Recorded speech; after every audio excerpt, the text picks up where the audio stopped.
Il y a de grandes chances qu'actuellement on soit en tournée et que Navo soit en première partie, donc venez nous voir sur unebonnesoirée.fr. Bisous, bonne écoute. T'y vas là? Rendez-vous sur une bonne soirée pour Je termine dans l'émission. Attends, coupez la caméra, 2 secondes. Attends, quoi, nique ma mère. Attends, tu dis nique Ah, ta mère nique ta comme ça. mère. Quoi, nique ta mère? Nique ta mère. Mais je t'emmerde, moi, de te faire Moi, enculer. nique Non, ta mais mère. attendez, Quoi? Nique ta mère. Attends. Non, mais... Et non, ça n'arrivera jamais cet extrait, puisque ça n'est pas dans l'émission. C'est un faux extrait en début pour happer l'attention. C'est un bon moment générique.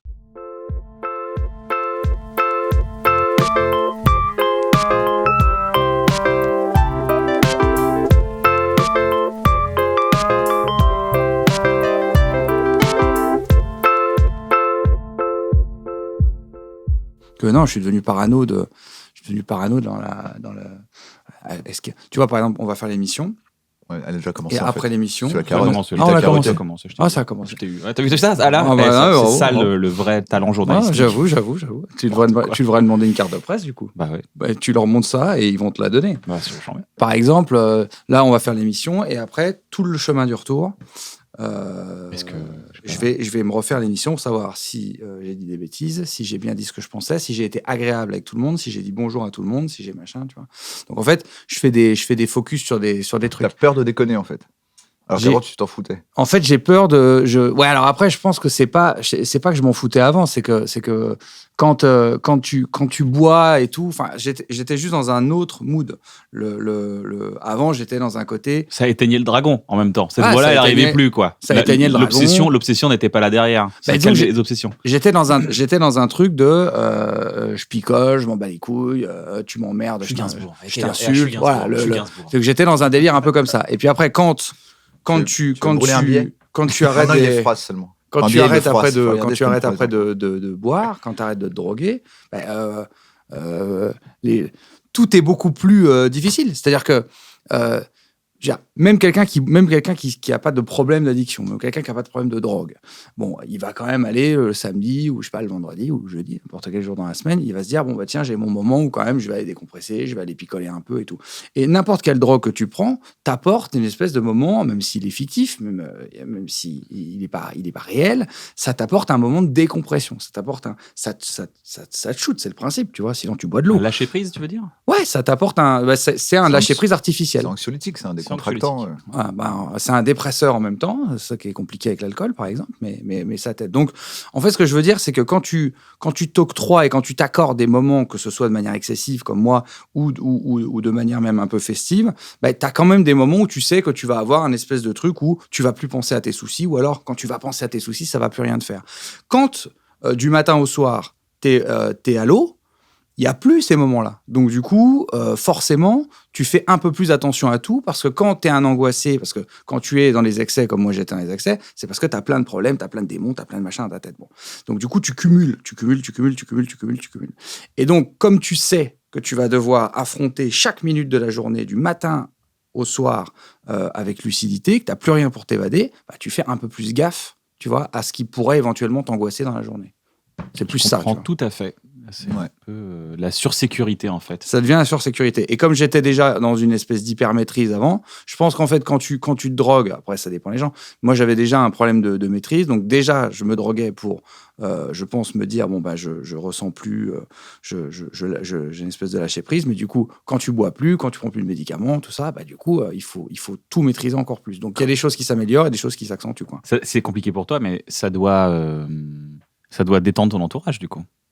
Le fait que tu sois moins gainsbourgien et plus parce que plus consciencieux de se dire, en fait, tu prends conscience que tu peux être ton pire ennemi et faire du mal aux gens. Je pense que ça les a rassurés beaucoup, parce que déjà, j'ai, quand même, mon meilleur ami, mon associé, a quand même retrouvé au bord d'une fenêtre à 20 mètres de haut, donc forcément. Tu réparais les fenêtres. Ça n'a rien à voir. Par contre, ça n'a rien. Tu réparais juste la fenêtre. C'est au rez-de-chaussée en plus. Donc. C'est au rez-de-chaussée. Bon, vrai, tu le dis pas ça dans tes histoires. C'est vrai que c'est moins grandiloquent Dans un quand tu le pavillon. dis que t'es au rez-de-chaussée. Non, mais disons que c'est vrai que du coup, quand ils te retrouvent, donc ça les rassure à ce niveau-là, parce qu'ils se disent bon bah déjà, on a quand même moins de chance de le retrouver en haut en haut d'une fenêtre. Mais après, c'est un peu une. T'en parles dans ton spectacle, ça. Ouais, j'en parle dans Tu le commences spectacle. là-dessus, je crois. Alors, je commençais, puisque là-dessus. Tu commences en dansant. Je d'abord. commence- En sautant. j'ai Tu un- commences toujours en sautant le ah. spectacle. J'ai un moment où je saute, ça dure Tu te chauffes. 12-13 minutes C'est vrai. environ, et après j'attaque vraiment le spectacle, mais ce moment de saut est hyper Hyper important. Non, je commençais comme ça, maintenant je commence un peu différemment, puisque avec le Covid, du coup, j'ai réécrit j'ai réadapté un peu le spectacle. Si je peux me permettre, tu fais un spectacle en ce moment. Alors, l'émission, elle sera peut-être pas diffusée pendant cette tournée actuellement, mais tu vas le jouer encore de façon pas mal de temps. Tu en es encore au début de ton exploitation de spectacle.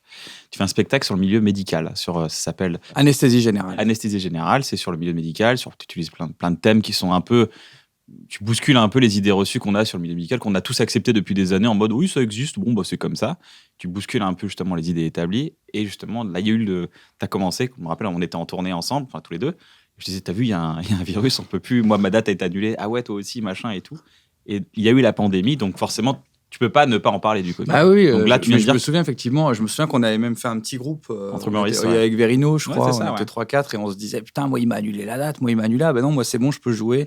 Et parce que t'avais les maires et les préfets qui commençaient un peu à avoir Ah, des réactions flipper, un ouais. peu différentes, il y en a qui annulaient et tout. Et oui, le spectacle, effectivement, il est sur le. Alors il y a deux pans dans le spectacle, c'est, on va dire, le système de santé, donc vraiment de la dénonciation de l'abandon de l'État en ce qui concerne le financement du système de santé public.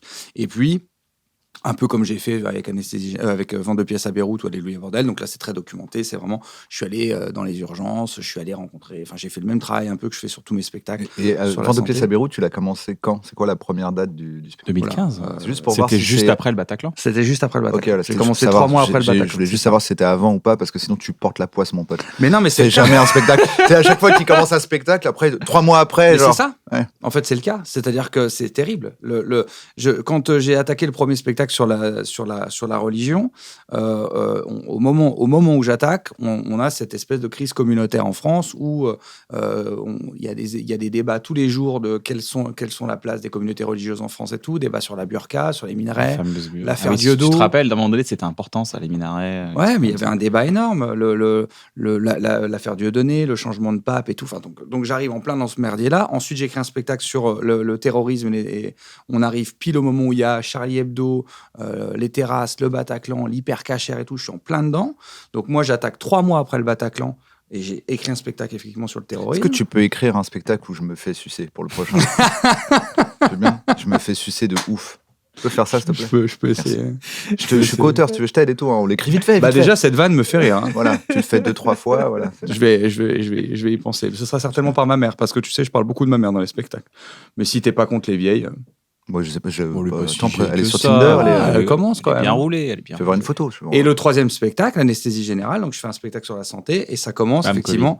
Alors ça commence au moment où j'attaque le spectacle. Là, il y a la grève historique des urgences françaises, là où ils vont gazer les soignants dans la rue, où il y a les CRS contre les soignants, c'est quand même des images terribles. C'est pour les Incroyable. préparer à mettre des masques et tout. Voilà. En fait. Et C'est ça derrière, qu'on comprend pas avec ce gouvernement. j'ai ce problème de.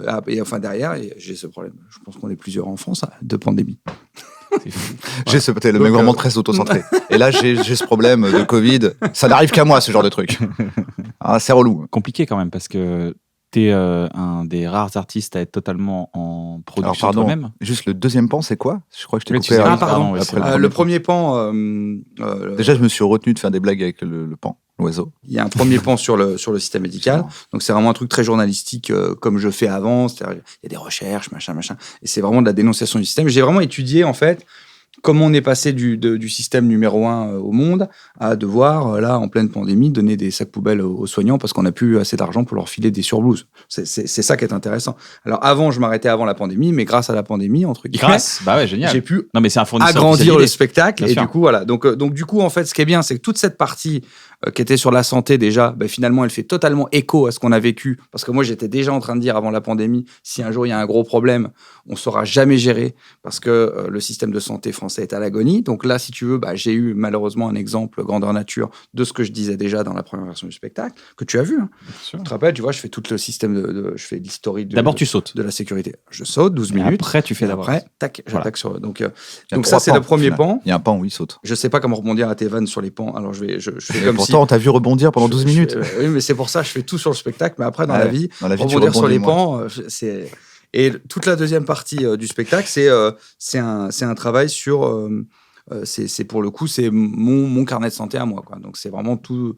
J'explique aux gens mes problèmes d'alcool, ce que j'ai découvert en cure de désintoxication, donc tous les troubles psychiatriques qu'on m'a décelés là-bas, etc. Donc, Et c'est plus marrant personnel. dans ce sens-là. C'est que tu commences par le général et tu Non, vas vers l'anecdote. C'est un peu mélangé. En fait, il revient des fois sur lui et il repart sur un sujet, il revient sur lui, il repart sur un sujet. C'est assez smart, c'est fluide. Moi, j'ai vu la deuxième, je crois. t'as vu les... en fait, deuxième à Paris, t'en avais fait 20 ou voilà, 20 en fait, 25 on en a fait tournée. voilà, c'est ça, on avait fait les rodages avant et après il y avait Paris et t'as vu la Ouais. deuxième à Paris. Pour expliquer, quand on écrit un spectacle, on le rôde. Donc, c'est pas du tout le cliché « Ah, vous allez tester en province avant d'aller à Paris ?» Non, on Si, rôde c'est dans des exactement petites ça. salles. Ah oui, non, c'est même pas une question de road. Non, c'est pas une question de mes Paris-Province. premières, Il y a c'était une en- sorte d'opposition qui c'est se un crée dans les mépris, gens, c'est du que c'est pas du tout. parisianisme. Hein C'est du mépris et du parisianisme. Mais non, Genre, je peux pas le faire rôde à Paris. directement à Paris. Je vais d'abord rôder sur les péquenots, là.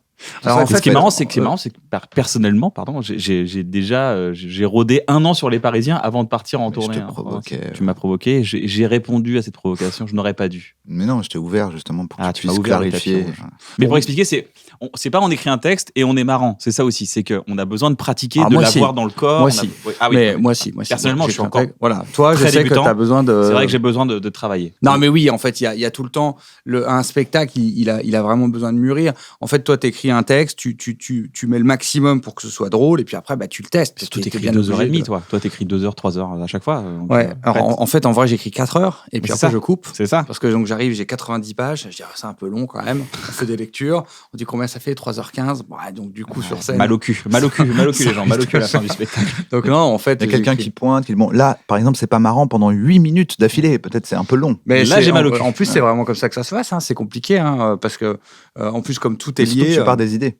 Hein Tu pars des idées, ce qui est la meilleure chose, à mon sens, en tout Ouais, cas c'est dans vrai. notre méthodologie, c'est que tu pars de l'idée. C'est-à-dire que tu pars en disant je vais me renseigner et maintenant il va falloir que je trouve la manière la plus drôle de le dire. Tu pars pas d'une blague. En fait, Tiens, j'ai pensé à un truc sur les cornflakes, va falloir que je me renseigne sur les Oui, cornflakes. tu t'es C'est très que tu pars, Wikipédia, t'es très méthodique, t'as des classeurs, t'as des sources sur scène, tu dis à la fin du spectacle, tu dis tout est dans ce classeur si vous voulez regarder. Ce qui est faux, hein, personne l'a jamais ouvert. Et c'est ça qui est génial, c'est que c'est une Dedans, il y vraie a écrit, carotte sur le coup, et ça bien joué. Ces gens se disent, bah, Voilà. il a dit que c'était sourcé, c'est bon. Voilà. Non, Non, en fait, je fais vraiment comme un entonnoir. C'est-à-dire que, par exemple, pour la santé, on a dit, OK, quels sont tous les thèmes de la santé? Donc, on a fait un grand tableau, on a mis tous les thèmes, après, on les a rassemblés, machin, et on commence à étudier, on survole chaque thème. Et dans chaque thème, on trouve un truc qui est cool, on resurvole, cool. D'accord, tu fais. Et à la fin, on a une dizaine de thèmes, et on se dit, OK, là, on a 10 trucs intéressants sur 10 thèmes. Tu vois, et après, je creuse un peu plus profondément chaque thème. Et là, je dis, ah ouais, ça, c'est vraiment cool. Et après, je vois ce qui m'inspire le plus. Tu vois, à la fin, j'ai 7, 8, 9 thèmes. Je me dis, OK, celui-là, il m'inspire grave. Celui-là aussi, celui-là aussi, celui-là aussi. Tu peux te lasser et changer en cours. Non, une fois que tu as trouvé le truc, tu kiffes, tu y vas, quoi, tu fonces. Ouais, non, généralement, pour le coup, c'est vraiment. Moi, je choisis. Je sais, par exemple, il y a des humoristes qui font ça. Moi, je sais pas faire ça. Mhm. C'est aller avec un texte, tu sais, un peu en mode je suis en rodage. Et ils arrivent avec quelque chose qui est pas complètement prêt. Le public est au courant. Et ils vont sur scène, ils sont hyper détentes. Et ils disent voilà, je suis en rodage. Ça, je raye, ça, j'aime pas. Ça, tu sais pas faire ça. Je suis Mais beaucoup trop stressé pour en faire plus, ça. t'es dans une. À un moment donné, tu lâches ton texte, t'es même plus dans ton propos. Ton propos, tu l'as sauvegardé au début, mais t'es plus dans une performance. Parce que moi, quand je te vois, la dernière fois que je t'ai vu, c'était aux Folies Bergères. T'étais dans un stade d'épuisement, t'avais plus de voix, t'as rien, et tu criais sur scène, t'étais à fond, et je me disais, waouh, à un moment donné, t'es même plus dans ton texte, t'es dans la performance et le lâcher prise et le don de soi, où t'étais vraiment, c'est pour ça que je dis, quand tu sautes au début, tu t'échauffes. Mais il y a Il y a un truc très cardio, très fort, tu vois, quand t'es sur scène, c'est une performance. Moi, je suis très calme, je suis très posé. Après, j'ai des moments de jeu, mais là, t'es waouh. En fait, je crois que j'ai vraiment un truc comme. Le mot va paraître très exagéré, mais c'est comme ça que je le ressens. Génie. Le génie, ouais. Ouais.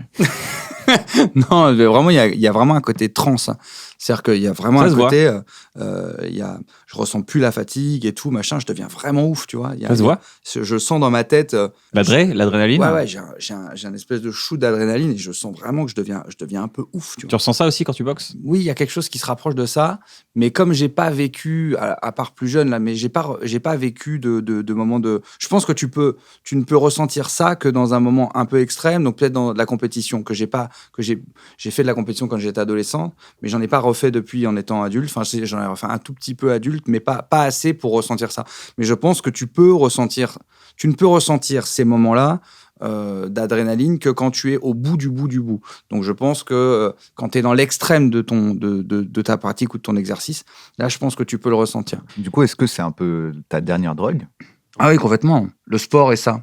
Ouais. Le sport, c'est ma petite drogue quotidienne pour avoir un shoot d'adré et de me sentir bien, un peu d'endorphine. T'es dans une guerre de maintien de substances, en fait. Je suis totalement... En fait, comme je suis obsessionnel excessif, je suis rentré dans le truc inverse. Et alors, est-ce que tu peux juste dire obsessionnel excessif? Et exceptionnel aussi. Alors, excessivement Il est aussi exceptionnel. Mon bilan psychiatrique officiel, c'est que je suis... Il est dans le classeur. Il y aura un classeur à la fin de l'émission. Si vous voulez vérifier, c'est vrai. Tout est vrai. La liste officielle, entre guillemets, de mes maladies psychiatriques, c'est que donc je suis alcoolique. Ça, c'est une maladie neurologique. C'est un truc que tu es à vie, du coup? Oui, ouais, d'accord. Ouais, C'est-à-dire que tu as un récepteur qui est totalement ouvert à l'alcool. Ouais, alors il y a... Qui se refermera jamais. Non, je peux expliquer de manière un peu... Je peux vulgariser un peu le truc. Je précise bien que je vulgarise, parce que ne m'envoyez pas 450 messages pour me dire « Oui, mais non, c'est pas exactement ça. » Je sais, mais je vulgarise. Grosso modo, l'alcool. Alors, c'est toujours un peu compliqué de parler de dépendance parce que c'est une vraie maladie neurologique, la dépendance. C'est une maladie qui est reconnue par l'OMS, qui s'appelle la maladie de la dépendance. La maladie de la dépendance et des émotions, je crois, un truc un peu comme ça. Donc, c'est une. Donc, ça veut dire que c'est une maladie neurologique. Ça veut dire que c'est diagnostiqué, c'est pas forcément de ta faute. Ça n'est pas de ta faute. C'est ça que c'est par exemple. Oh, il s'est laissé aller. C'est pas ça, tu vois. Non, mais c'est important de le dire parce qu'il y a des gens, ils pensent que ils ont déconné et du coup, il y a le cycle de la culpabilité du oui, mais c'est ma faute parce que je m'affaute.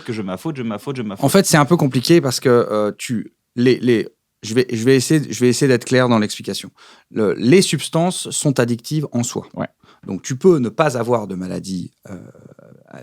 Tu peux ne pas avoir cette maladie de l'addiction et devenir addict à un produit. D'accord. Donc, tu n'es pas addict, je te fais boire du Sky pendant 6 mois tous les jours, tu vas avoir besoin d'un sevrage parce que la substance est addictive. D'accord. Si je te force à fumer les clopes tous les jours, tu vas avoir un manque de nicotine à la fin de... Mais je peux avoir un sevrage fini et un sevrage qui restera toujours ouvert. Voilà, et après, on va dire que certaines personnes ont des propensions à l'addiction qui sont plus ou moins importante. Et dans cette propension à l'addiction, tu as une propension vraiment de base. Et puis, tu as après, si tu veux, va s'ajouter à cela, pour certaines personnes, des problèmes personnels, des problèmes psychiatriques. Tu vois, c'est un peu mon cas, etc. Donc, si tu veux, c'est un mélange de plein de choses. Mais tu as une base d'addiction, c'est-à-dire que quelqu'un peut ne pas avoir de problème dans la vie, peut... ne pas avoir besoin de s'échapper avec une drogue et être totalement addict parce qu'il a un problème d'addiction. C'est une maladie neurologique et on va dire, donc pour expliquer vraiment dans les grandes lignes, on va dire que tu as une zone qui s'appelle la zone de récompense. La zone de récompense, c'est la première fois que tu vas manger de la papaye, par exemple, et ton cerveau, il dit « Ah putain, on aime bien la papaye, c'est vraiment cool la papaye. » Donc toi, t'es pas addict, voilà, tu gardes dans ta tête que tu aimes bien la papaye, puis un jour, tu vas repasser devant un truc de papaye, tu vas dire « Tiens, je vais acheter une papaye, c'est vrai que j'aime bien. » On va dire que le mec qui a un problème de dépendance, il mange une fois de la papaye. Le mec qui part à l'île Maurice quand même. Il a des exemples de... Ça marche avec la papaye. Ouais, mais avoue que l'explication, elle est chouette avec papaye. Papaye, tu vois, il y a du soleil, tu vois, sur un truc. Le mot papaye est rigolo en plus. Et donc le mec a un problème d'addiction, il va manger une fois de la papaye, il va dire son cerveau tout de suite, il dit attends, ça c'est vraiment cool, il faudrait qu'on en prenne 2-3 quand même pour la maison. C'est très chasseur-cueilleur, le sucre, c'est très des framboises, manger toutes les framboises. Il faut que je prenne manger tous les bonbons, manger tout le Nutella, etc. Et tu te retrouves avec des stocks de papaye, puis après t'as peur de plus avoir de papaye, alors il faut de la papaye chez toi, tu fais pousser des papayers. Je sais pas si ça existe. C'est ça. La papaye je sais même pas si ça pousse dans un arbre. L'État taxe de plus en plus la papaye, tu continues d'en prendre, on te met attention, la papaye tu la prends quand même. Et tu deviens fou avec la papaye, etc. Après, t'as des degrés, par exemple, t'as aussi des degrés entre guillemets d'alcoolisme. T'as des alcooliques qui vont boire la même chose tous les jours, t'en as qui montent. Moi, j'avais la forme, ce que j'appelle l'alcool noir, c'est-à-dire que moi, j'ai toujours bu plus que tout le monde. Je me retenais de boire la semaine. Pendant des années, j'ai réussi à me retenir de boire. Je dis bien retenir, parce que je me retenais de boire. Et à un moment donné, j'ai pété un câble. Et moi, en un an, je suis passé à boire le matin, à boire 6-7 litres de vin par jour. Tout le monde me dit, c'est impossible de boire 6-7 litres de vin par jour. Si, je vous assure. Vous savez, une bouteille de vin, c'est jamais que 3 verres. Hein. Donc, quand tu attaques le matin, il n'y a aucun problème. Et puis, C'est des gros verres. 3 grands verres quand même, parce que moi quand je bois un petit verre de vin, c'est genre c'est bon le vin. Mais tu sais, en fait, les verres de vin, c'est tu t'hydrates au vin là. On se rend pas compte. On se rend pas compte. C'est comme le gars qui dit et à un moment, je me retrouvais de 7h du mat à 3h du mat et je dormais que 4 heures à jouer aux jeux en ligne, au casino en ligne, et tout le monde dit mais non, c'est pas possible. Le mec dormait pas que 4 heures. En fait, c'est le problème de l'addiction. En fait, tu te rends pas compte, mais tu vois, une bouteille de vin, c'est 75 centilitres. Je crois que ce qui te sert dans un bar, c'est 12,5, tu vois. Donc ça va quand même. Je suis pas en train d'en remettre. Non, mais je sais, mais je veux dire, ça va vachement vite. Donc en fait, c'est une maladie exponentielle. C'est-à-dire que tu n'as pas de limite. La seule limite, c'est que t'es bourré. Quand tu as la forme un peu aiguë de cette maladie, tu arrives très très vite en fait à boire des quantités incroyables. Donc tu as différents types d'alcoolisme. Tu as vraiment des gens, comme je te dis, qui vont garder la même dose tout le temps. Et puis tu as des gens qui vont vraiment partir vraiment en cacahuète très très fort. Et est-ce que tu étais dur à ce moment-là? Quand tu dis l'alcool noir, ça veut dire que tu es dur psychologiquement avec ton entourage? Alors non, c'est ce qu'on appelle, nous on appelait ça comme ça un peu entre nous en cure et tout. L'alcool noir, c'est ces gens qui meurent jeunes de l'alcoolisme en fait. 40 ans, 45 ans. Parce qu'en fait, tu arrives à très vite à boire des 6-7 litres de vin et tu fais beaucoup de coma éthylique et c'est des gens en fait qui tu n'arrives jamais à diminuer les doses. Tu ne fais que les augmenter. Et tu meurs de l'alcool ou tu meurs de l'évanouissement, de l'étouffement, du vomi, des trucs comme ça, des choses comme ça? C'est bien le problème de l'alcoolisme aussi, c'est que, tu vois, l'alcoolisme, une overdose, c'est une overdose. Même si, en fait, non, c'est pas totalement vrai parce qu'en fait, il y a le même cas avec plein de trucs. C'est-à-dire que, en fait, l'alcool, par exemple, il y a une espèce de... Il y a un rideau, en fait, sur l'alcoolisme parce que ça arrange pas... Un rideau, c'est-à-dire? Il y a plein de mensonges, il y a plein de gens qui savent pas ce que c'est. Il y a plein de gens qui savent pas ce que c'est que l'alcoolisme. Il y a plein de gens là, je pense qu'il y a plein de gens qui savent pas que c'est une maladie. Par exemple, il y a un truc qui est important à savoir, c'est que le manque de volonté, par exemple, fait partie parce que ça fait partie de la culpabilité aussi, je pense. Voilà, et ça a un gros rôle. C'est un état un peu dépressif noir, donc. Bien sûr. Et le manque de volonté fait partie du problème de l'alcoolisme. C'est-à-dire que ça fait partie. C'est-à-dire que quand ta zone de récompense se met en route, elle annihile les autres parties. Donc, quand on te dit mais c'est qu'un problème de volonté, ben non, parce que ça fait partie de la maladie. C'est pour ça que c'est une maladie. C'est parce que à ce moment-là, cette zone-là, si tu veux, le cerveau devient fou en fait. Et il y a plus que ça qui compte. L'outil qui te permet de raisonner ne résonne plus. L'outil qui permet de raisonner ne résonne plus. Donc en fait, quand on dit à un alcoolique, mais c'est qu'une question de volonté, ben non, c'est pas qu'une question de volonté, parce que le problème de volonté fait partie de ce problème-là. D'accord, c'est comme c'est une question de volonté, mais tu l'as plus. C'est ça. Ouais. Un aveugle, tu dis, mais t'as qu'à regarder un aveugle et en fait, je peux pas. C'est exactement ça. C'est une question d'yeux, c'est une question d'œil. Alors après, il y a quand même une volonté, parce que mais tu vois, c'est pour ça que c'est des problèmes qui sont un peu subtils, parce que là, d'un côté, je suis en train de te dire, simple, il n'y a pas de problème de volonté parce que la volonté est annihilée par l'alcool. Et d'un autre côté, il y a quand même une volonté. C'est-à-dire qu'à partir du moment où tu sais que tu es malade, à partir du moment où tu sais que c'est une maladie, à partir du moment où tu as pris conscience que tu as ce problème, il faut quand même la volonté de dire, il faut arrêter de boire.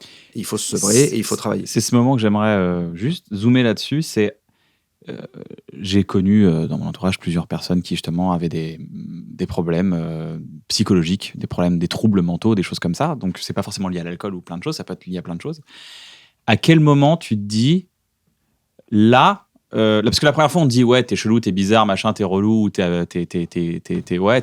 j'arrive pas à te cerner 10 fois, 15 fois, 20 fois dans ta vie, puis à un moment donné tu te dis peut-être que les gens ont raison, ou c'est quoi le déclic qui t'amène justement à te dire là, faut que je transforme quelque chose dans ma vie profondément parce que j'ai besoin d'aide en fait. À quel moment tu te le dis ça? C'est quoi le déclic? Je pense que le déclic devrait être le moment où tu t'aperçois que tu détruis ta vie. Je pense qu'à partir du moment où les drogues commencent à détruire ta vie, ton relationnel, toutes ces choses, je pense que c'est à partir de ce moment-là qu'il faut considérer que tu as un souci. Malheureusement, quand tu es addict, c'est tellement difficile d'arrêter, tu te vois tellement pas arrêter, tu te vois tellement pas vivre sans cela, tu vois même pas l'intérêt de vivre sans ça. Mais tu te vois bien à ce moment-là? Non. Tu te vois pas bien. Ah, non. Tu sais que t'es pas dans le good, là, t'es pas dans la bonne vibe. Moi, ce qui a fait que je me suis dit, il faut vraiment que j'aille en cure. C'est ça qui m'intéresse. Ouais. C'est que... Toi, je suis passé par une cure. Ouais, je suis rentré en cure de désintox. Ouais. En fait, parce que je me suis retrouvé au bord d'une fenêtre. Au début, quand je me mets au bord de la fenêtre, je veux pas sauter, je veux voir ce que ça me fait.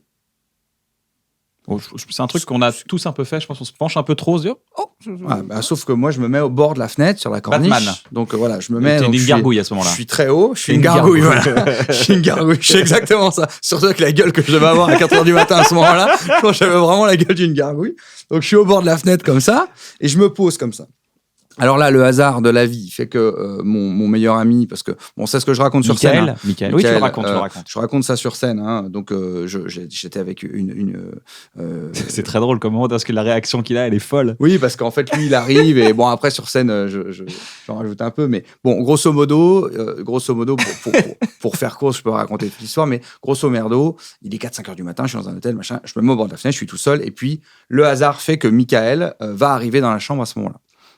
Je raconte un peu les détails de pourquoi sur scène, mais et donc il arrive dans la chambre et donc Mika c'est un mec hyper détendu. T'es tout seul au bord de la fenêtre. Ah oui, parce que moi depuis tout à l'heure je me. Tu croyais que j'avais invité des copains? Non, je te pensais dans une fête. Tout le monde est là, il est en train de déconner, regarde, il prend l'air. Non, c'est beaucoup plus bizarre si ton pote, j'arrive et t'es tout seul au bord de la fenêtre sur le dos. Toi t'as imaginé un truc très cinématographique où tout le monde est là, il y a les pompiers, il y a les flics, même pas que les gens s'inquiètent, genre il est au bord de la fenêtre, il déconne, ou alors attendez, qu'est-ce qu'il fait, il est au bord de la fenêtre. Non, je suis sur une corniche. T'es tout seul, et tout seul, tu t'es dit, tiens, je vais me mettre au bord de la fenêtre. Ouais, en fait, je suis tout seul dans ma chambre, je suis en haut d'un hôtel, je suis au dernier étage d'un hôtel. T'as un haut de forme, on est d'accord, parce que je t'imaginais avec un haut de forme, c'est le mec qui est relou dans les histoires. Moi, je trouvais avec un beau haut de forme. J'ai un haut de forme, j'ai une petite fleur. C'est quoi, t'imagines? Ouais, le mec. Ah bon, ouais, j'imagine. Je sais pas, tu donnes pas les détails, alors. Non, je rentre dans la chambre, je suis dans la chambre, je pète un câble, bon, il se passe 1000 trucs que je raconte sur scène, donc je vais pas tout raconter là, mais grosso modo, je me retrouve au bord de la fenêtre. Donc je suis sur la corniche, donc j'ai ça de corniche, je suis comme ça, mais je suis haut, je sais pas à quelle hauteur, je suis en haut, donc je suis à 15-20 mètres, j'en sais rien. Je sais que je suis en haut, il y a des grands pins parce que je revois les pins et je peux te dire que je suis au-dessus des pins parce que je les vois de haut comme ça et je les vois bien de haut, donc je sais pas à combien je suis, 15 mètres, 20 mètres, le gars, tu vois, il a et donc je suis au bord de la fenêtre, donc je suis au bord de la fenêtre comme ça, et donc il y a Mika qui rentre dans la chambre et tout, il avait la clé parce que bon, bref, une histoire, il rentre et donc il me voit au bord de la fenêtre, et donc c'est vrai que, alors sur scène j'en rajoute un peu parce que je pourrais faire un peu marrer les gens, mais c'est vrai qu'il est rentré hyper détente. Alors, avec son téléphone. Et il est rentré, il s'est mis comme ça au bord de la fenêtre et je me rappelle qu'il me dit ça va? Alors que je suis à 25 mètres comme ça, enfin 20 mètres de haut, je sais pas, au bord de la fenêtre comme ça. Et donc c'est ce moment-là en fait où il y a, enfin c'est pas ce moment-là, c'est qu'à un moment donné, donc au début je me mets au bord de la fenêtre vraiment pour juste me dire tiens, qu'est-ce que ça me ferait d'imaginer de sauter, et en fait à un moment donné, je pensais vraiment pas sauter en montant. Mais déjà, tu vois, ce que je veux dire, c'est que maintenant, je me dis, mais qu'est-ce que je fous au bord d'une... Parce que là, je peux tomber à n'importe quel moment, c'est hyper dangereux. Là, t'es alcoolisé. Ah oui. Mais est-ce que t'es alcoolisé? Est-ce que t'es ivre? Mais je sais plus. En fait, j'étais jamais vraiment ivre. Parce que quand t'analyses a posteriori, parce que quand tu bois beaucoup d'alcool, t'es de moins en moins grisé par l'alcool. À quel point mais tu bois de plus en plus. C'est ça. À ce moment-là, j'ai tellement bu que oui, de toute façon, je suis ivre. Mais après, moi, je me sentais pas ivre. Mais oui, je suis complètement ivre, évidemment. Tu vois. Yeah. Et donc, je suis là. Et en fait, il me parle, il essaie de me calmer. Jérém, mais il faut rentrer quand même là. Parce que je lui dis, dès qu'il rentre, je lui dis, t'inquiète pas, je veux pas sauter. Inquiétant. Ce qui n'a aucun sens. C'est inquiétant. Tu rentres, le mec il a un flingue comme ça et dit t'inquiète pas, je vais pas tirer. Moi, je suis rentré chez ma meuf une fois, j'arrive à la maison, je dis t'inquiète pas, je t'ai pas trompé. Elle s'est dit que c'était bizarre. Tout de suite, ça t'arrives, bonjour, je t'ai pas trompé. Elle fait, pourquoi t'en parles? Et donc je suis là au bord du truc, et puis il vient et puis donc voilà, donc je sais plus ce que je disais, donc bref, il te parle tout doucement et tranquillement, et à un moment donné je regarde le vide, et là tout d'un coup en fait, c'est ce que je dis sur scène, c'est que l'idée de sauter me procure de la joie. C'est-à-dire que je passe d'un état où je suis triste, où je suis malheureux, je me mets au bord de la fenêtre en me disant, c'est ça qui est ouf, c'est que tu montes au bord de la fenêtre parce que tu es malheureux et que tu veux t'imaginer en train de sauter pour voir ce que ça te fait, et là tu es malheureux, mais tu veux pas sauter, et à un moment donné, je regarde le vide, et là, je ressens de la joie. Je me dis, putain, mais en fait, c'est tellement simple, il y a tellement pas de raison de se prendre la tête avec tout ça, il y a tellement pas de raison d'être triste, d'être malheureux, d'être machin. Et donc je me dis, mais putain, je vais juste faire ça et c'est fini. Dans 2 secondes, je vais rien sentir et c'est cool. Tu vois. Et donc là, je ressens de la joie. Et donc je fais ça. J'espère Et qu'il a je pas fais ça. sauté. Et au moment. J'attends de voir la Ouais, fin. et au moment où Quelle est la fin, vraiment. quelle est la fin de l'histoire. Je suis un peu. On attend, je suis comme Tendu à ça, ses on lèvres. sait pas trop. Et au moment où je fais ça, au moment où je sens que je glisse, en fait, parce que j'y vais, tu vois, et au moment où je sens que je glisse, là, je pense que c'est mon instinct de survie qui est revenu. Et donc là, je pète un câble, je m'accroche comme ça, je dis putain, faut que je rentre. Et en fait, là, je rentre, je me mets le plus au fond possible de la chambre d'hôtel, comme si le vide allait m'attirer. Et c'est à ce moment-là que je dis à Michael, il faut m'enfermer, il faut que je me soigne, parce que la prochaine fois, je vais sauter. En fait, c'est la première fois de ma vie où je me dis, là, je perds vraiment totalement le contrôle. C'est-à-dire que je ne veux pas mourir, et là, j'ai eu envie de mourir pendant quelques secondes. Donc là, je dis, il faut que je me soigne. J'ai été tenté par l'expérience, en tout cas. T'as senti, t'as entrevu une joie. C'est Ah, mourir ou c'est l'expérience de sauter qui Non, je voulais mourir. Tu voulais arrêter. Ouais, je voulais mourir. C'était fini la peine lourde, tout ça, tu fais couper. Et j'avais de la joie à le faire. Donc, Il y avait un sentiment de joie. De joie. Je me suis dit, c'est cool, dans 2 secondes, je suis mort. D'accord. Mais tu as eu des signaux d'alarme avant ce oui, signal mais d'alarme je sais pas comment principal. expliquer. Je sais que ça peut paraître dingue, mais en fait, c'est ces 2 secondes-là. C'est ces 2 secondes où, en fait, j'ai fait comme ça pour me jeter. Et donc, cet instinct de survie qui m'a repris. C'est fou. C'est ces 2 secondes-là qui m'ont donné le déclic de me dire, il faut absolument que je me soigne. Scénaristiquement, c'est dans tous les films, c'est au moment où le gars va mourir qu'il prend conscience de son changement. C'est un truc très, très utilisé scénaristiquement. En fait, je pense que, Parce que même si c'est moins visible, parce que c'est genre j'étais prêt et je me suis rattrapé par instinct de survie, il a raté son suicide. Oui. C'est ça que d'habitude, de rater son suicide, tu vois, bon, il a pris des médicaments, finalement, il s'est réveillé à l'hôpital. Mais souvent, les gens qui ratent leur suicide, c'est un départ pour. Mais c'est un peu le même truc, parce que je pense que c'est très utilisé d'un point de vue scénaristique parce que c'est très vrai. En fait, quand je suis allé en Comme le racisme dans les comédies françaises, tu vois, c'est parce que c'est très vrai que. Parce qu'ils ont raison. C'est vrai, ça. Est-ce qu'on pourrait avoir cette réaction? Est-ce que même dans les autres émissions, On peut en faire un on gif. pourrait avoir cette réaction des fois je dis un truc et pour aucune raison, il y a Jérémy qui fait. Ouais, mais c'est un gif, ça c'est clairement. Je veux un gif de ça, l'équipe. Merci les amis. Ça enlève du côté un peu sexy internet de dire je veux un gif de ça, t'es le prince du web. Genre. Je veux un gif. Faites-en un même. C'est vrai, ça fait un peu prince du Moi, je suis le lord. Faites-moi un gif. Le lord des gifs, le lord. Non, mais ce que je veux dire, c'est que c'est évident. Ça paraît très cliché, et en même temps, c'est évident, et en même temps, c'est Mais forcément très vrai. Les clichés sont basés Mais sur une évidemment, certaine vérité. Après la cure de désintox, j'ai fait des réunions alcooliques anonymes, narcotiques anonymes, parce que comme je prenais aussi des médicaments, je pouvais aller partout. J'avais vraiment la carte, je pouvais aller chez des toxicos, je pouvais aller partout. Bonjour, ouais, je prends tout. Cherchez pas, je prends tout. Et du coup, quand Ils font un pass global. Non, mais en fait, ce qui t'as est un cool- forfait, t'as un truc comme ça. non, Comme au ski, comme au ski. Comme au ski, genre, t'as non, mais c'est bon, j'ai toutes les. Non, t'as un petit badge. Bah, après, moi, j'y vais plus maintenant, mais c'est ce qui m'a sorti de ça. Mais t'as un petit badge, tu sais, on te donne un badge tous les mois. Je sais plus, je crois que Ah oui. Ah oui, c'est pour ça, les ouais, t'as étapes, 12 étapes, les fameuses 12 Ouais, étapes. t'as un porte-clés, ce qui est très bizarre d'ailleurs, parce que t'as pas envie, tu vois. C'est très bizarre d'avoir sur son porte-clés un truc qui monte. Si t'as pas 11 ans, c'est bizarre d'avoir un porte-clés déjà. Il n'y a que chez les SDF anonymes, c'est pas un porte-clés, parce que ça casse le moral et tout. Voilà. Mais sinon, pour les autres, c'est un porte-clés. Mais en fait, bonne quand tu vas aux alcooliques anonymes, narcotiques anonymes, cocaïnomanes anonymes, il y a tous les trucs anonymes. Alors, comment ça se passe quand on est Jérémy Ferrari de la télé et qu'on va dans un truc qui Bah, s'appelle les machins anonymes? Bah, c'est bien pour ça qu'au bout d'un moment, j'ai arrêté d'y aller. Parce que au début, ça va. J'avais trouvé plein de techniques. Je mettais une casquette, j'arrivais à la fin. Donc, en fait, j'arrivais à la fin. J'arrivais pas à la fin de la réunion, mais je rentrais en dernier, donc je me mettais au fond, tout ça. Les gens se retournent pas forcément et tout. Et puis, donc au début, j'ai pas trop senti. Et puis, les gens se focalisent pas là sur toi. Donc, je pense qu'il y avait quelques personnes qui m'ont reconnu. Mais au bout d'un moment, en fait, on a commencé à beaucoup me reconnaître. Et puis, il y a eu des périodes, en fait, où j'étais un peu à droite à gauche. Donc, j'allais à une là, dans plusieurs endroits en France. Donc, ça roulait à peu près. Mais quand je suis revenu à Paris, et que du coup, j'ai dû y aller vraiment à peu près au même tout le temps. Là, on a commencé un peu à me reconnaître. Du coup, j'ai arrêté. C'est pas que les gens m'ont cassé les couilles, c'est que du coup, Ça enlève un peu du. Ah oui, parce qu'en fait, ce qui est intéressant, si tu veux, c'est que et c'est pour ça que moi je conseille ces réunions à n'importe qui, parce que c'est déjà c'est gratuit, c'est extrêmement bienveillant, Ah, et puis c'est un truc qui Ça marche. Bah, de ce que je sais, c'est l'un des trucs, voire le seul truc qui marche. Alors après, quand je dis le seul truc qui marche, attention, il y a des gens qui s'en sortent autrement. Mais disons Bien que sûr, mais ça a fait ses preuves. il y a un taux de réussite qui est assez ouf par rapport aux autres cures. Ça doit être dur d'entamer un process de guérison long, de se dire, il y a un process, parce que la motivation du long terme, elle est très floue quand tu es dans une situation de mal-être, de dépendance. Tu as envie que ça aille mieux tout de suite, quoi. Tu vois, tu as envie de réponses claires, nettes, précises. Et là, on va te dire, non, c'est un voyage, ça va durer longtemps, tu vas aller à ces réunions. En fait, tu peux le voir de deux manières. Soit tu te dis, c'est un long chemin, soit tu te dis, je peux gagner dans la seconde. Tu es en train de boire un verre, soit tu te dis, ok, c'est mon dernier. Voilà, maintenant, toute ma vie, il faudra que je lutte contre ça. Soit tu peux te dire, c'est mon dernier verre, j'ai gagné.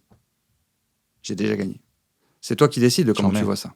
C'est-à-dire que je pense qu'il y a beaucoup de gens qui doivent faire plusieurs cures pour que ça fonctionne. Parce que toi, dans l'ordre, historiquement, pour reprendre le fil de ton histoire, donc après l'hôtel, là, c'est une cure de désintoxication que tu fais. Ouais. C'est pas tout de suite les alcooliques anonymes et les réunions. Oui, mais la cure de désintox que je fais en Suisse, elle est basée sur le programme des alcooliques anonymes. Okay. Donc, je suis avec des médecins, il y a des spécialistes de tout. C'est comme ça aussi c'est grâce à ça que je vais avoir mon bilan psychiatrique, parce qu'il y a des spécialistes un peu dans tous les domaines dans cette cure. C'est une cure de ouf. Elle est géniale. T'es 10-15 dans un espèce de chalet. Et tu as des psychiatres, des psychothérapeutes, tu as de tout. Tous les spécialistes sont un peu là. Et tu as des entretiens individuels, tu as des trucs de groupe. Et puis, tu as des suivis sur tous les pans. Ils te font faire plein de tests pour essayer de comprendre comment tu fonctionnes et tout. Parce qu'ils veulent voir justement quelle est la part de entre guillemets, maladif. Est-ce que tu as des troubles psychiatriques? Est-ce que tu as des troubles psychologiques? Est-ce que tu as des failles à régler? Enfin, ils te font vraiment un espèce de truc. Mais c'est très très dur, hein. Ils te laminent la tête, hein. Ils te cassent tout. Parce qu'en fait, quand tu... T'as souffert? Ouais, beaucoup. Quand j'ai beaucoup... C'est ton ego qui a été... Ouais, tout. Ils te cassent tout, en fait. Pendant 10-15 jours, tu sais... Merde, va dans la douche. Il t'arrose. Oh, mais ça n'a rien à voir. Pourquoi vous faites comme Sylvester Stallone dans la prison? Non, mais disons qu'ils te cassent tous tes... Ils te cassent tout, tous tes égos, tous tes trucs. Tous tes verrous, en fait, que tu as mis en place pour t'assurer que tout va bien. Tout ce que tu racontes. Et puis ils le font devant les groupes, tu vois. Je vais te donner un exemple. Je pense qu'il est assez... il est cool, celui-là. Il résume bien le truc. On est 15, donc on est un truc de groupe comme ça, machin. Et tout le monde doit raconter le moment où il a eu le plus honte, un truc qu'il a fait sous drogue. Et il doit raconter aux autres, voilà, à cause de la drogue, j'ai fait ça, le truc dont j'ai le plus honte. C'est un super podcast. Ouais. T'enregistres d'ailleurs. Et donc on fait un extrait. Chacun raconte son machin et tout. Donc on arrive à moi, je raconte un truc et tout, un truc vraiment dont j'ai honte et tout ça. Et puis la nana, elle s'arrête, elle me dit, ah, non, c'est pas ça dont t'as le plus honte, je te crois pas. Je sens que c'est pas ça. Et en fait, ils sont très forts parce que les thérapeutes sont pas toujours les mêmes. Et t'as des thérapeutes qui sont eux-mêmes d'anciens alcooliques. Ils se rendent compte que la meuf, c'est une ex en fait. Elle savait très bien ce qu'il voulait. Elle dit non, c'est pas ça, Jérémy, que tu veux raconter. T'as fait autre chose à une médecin géniale un soir. Tu m'as dragué, salaud. Tu m'as acheté le lendemain. Et donc, elle te dit, non, c'est pas ça, t'as forcément un autre truc et tout, machin. Je sens que c'est pas ça. C'est marrant, c'est-à-dire qu'elle sent que t'es déjà en train de déni. Dans un verrou. Ouais, elle le sent, et elle a raison. Je raconte un truc qui passe, quoi. Ouais, les thérapeutes sont très forts. Parce que surtout les thérapeutes qui ont été eux-mêmes d'anciens addicts, ils sont très bons parce qu'ils captent des trucs, puis ils font ça toute la journée, tu vois, c'est leur taf, ils font que ça. Et elle, en l'occurrence, elle est très très connue dans cette cure. Quand tu arrives, on me dit, ah, tu vois, elle est ouf. Il y a des mecs en Russie qui viennent la chercher en jet pour aller aider des gars en Russie. Il y a des alcooliques en Russie. Et apparemment. C'est nouveau, ça. J'ai jamais entendu parler de ça, mais apparemment. Moi, je les vois toujours quand en soirée. Quand il y a des Russes, je dis, ah bah, c'est des bons vivants, ils sont sympas. Ce sont des épicuriens. Et donc, elle était vraiment ouf. Et donc, elle me dit, non, ça, je te crois pas, et tout ça, machin. Je dis, ouais, bon, effectivement, peut-être il y a un autre truc. Bah, vas-y, il faut pas avoir honte. Donc, tout le monde qui te regarde. Tu racontes ton deuxième truc et tout. Et puis, quelques jours après, le lendemain, ou le surlendemain, peu importe, elle me croise et tout. Elle me dit, bon, viens dans mon bureau et tout. Dans son bureau. Et elle me dit, allez, maintenant, raconte-moi le vrai truc dont t'as honte. On est tous les deux, raconte-moi le vrai truc. Je raconte le vrai truc. Frère, il y avait 3 couches. Et effectivement, elle a raison, il y a un truc que j'avais pas dit. Je lui raconte le vrai truc. Il me dit, ok, ça te fait du bien et tout. Je dis, ouais, c'est cool et tout. 2 jours après, groupe. Au fait, Jérémy vous a menti il y a 5 jours. Il va vous raconter le vrai truc. Et tu vois, ils te font que des trucs comme ça. Alors ça peut paraître très dur, mais en fait... Et tu vois, par exemple, ils vont t'engueuler, j'en sais rien. Tu vas être là à dire, ouais, et puis ma mère, machin. Donc c'est à cause de ta mère. Ah non, j'ai pas dit que c'était à cause de ta mère. Si, t'es en train de dire que c'est à cause de ta mère. Donc, tous les gens qui ont une mère comme ça, ils boivent. Donc, non, j'ai pas dit ça. Bah si, t'es en train de dire ça. Donc, c'est à cause de qui? C'est à cause de ta mère? Non, j'ai pas dit que c'était à cause de ma mère. Si, t'es en train de dire que c'est à cause de ta mère. Ça fait une semaine que t'es là, ça fait une semaine que tu nous parles de ta mère. Donc, c'est à cause de ta mère. Tu vois? Ils font des trucs comme ça. Donc, c'est à cause de qui? Qui ouvre la bouteille? C'est toi ou c'est ta mère? C'est moi. Jean-Jacques Bourdin qui fait les. Dites-le, les Français veulent savoir. À combien allait la baguette? Et donc voilà, tu vois, c'est plein de trucs qui te cassent. Mais ils le font exprès, en fait. Ils passent de... Ils te cassent tous tes mensonges, tous tes trucs. Tu vois, des fois, tu racontes une histoire hyper émouvante pendant 10 minutes. Elle te fait... Bas les couilles. Bas les couilles. Mais oui. Dans la douche. Haché. Arrêtez avec Non, cette mais- eau froide. C'est vraiment insupportable. Mais non, mais elle va te dire, moi, ils arrêtaient pas de faire ça. Ok, bon, c'est super, Jérémy, t'as un talent oratoire, c'est génial, tu nous as raconté une belle Super, t'as histoire. maintenant. romantisé l'alcoolisme. Voilà, exactement. Et ils te défoncent. Ils te disent, voilà, mais moi, par exemple, tu vois, Pierre, il a moins de vocabulaire que toi, mais il était plus sincère. Donc maintenant, est-ce que tu peux arrêter de nous faire un show beau et à écouter et nous raconter la vérité? Et arrête de sauter, ça fait 10 minutes. Est-ce qu'on peut parler de la dernière étape des groupes de discussion, justement, des alcooliques anonymes? La dernière étape, c'est, si je me trompe peut-être, Ouais, ça fait mais longtemps, mais dis-moi, je vais m'en c'est- souvenir. faut aider une autre personne qui est alcoolique. Est-ce que toi, tu as fait ça? Est-ce que tu as eu ces trucs-là? Alors, il y a effectivement deux choses. Je pense que, parce qu'on se demande pourquoi ça aide autant les groupes, parce que moi, j'étais contre aller parler en groupe et tout ça, machin. Je parle, tu sais, il y a plein de gens qui m'écrivent pour me dire comment je m'en sors, et moi, je leur dis, allez aux alcooliques anonymes. Et à chaque fois, les gens me disent, ah non, moi, ça, je peux pas. Bon, bah, écoute. De toute façon, c'est tellement dur d'arrêter de se droguer. Si t'as pas encore la volonté, ne serait-ce que d'aller un dimanche après-midi ou un samedi, juste te poser dans une salle où personne ne va rien te demander, juste écouter, si t'es pas capable de faire cette démarche, c'est déjà quand même mal barré.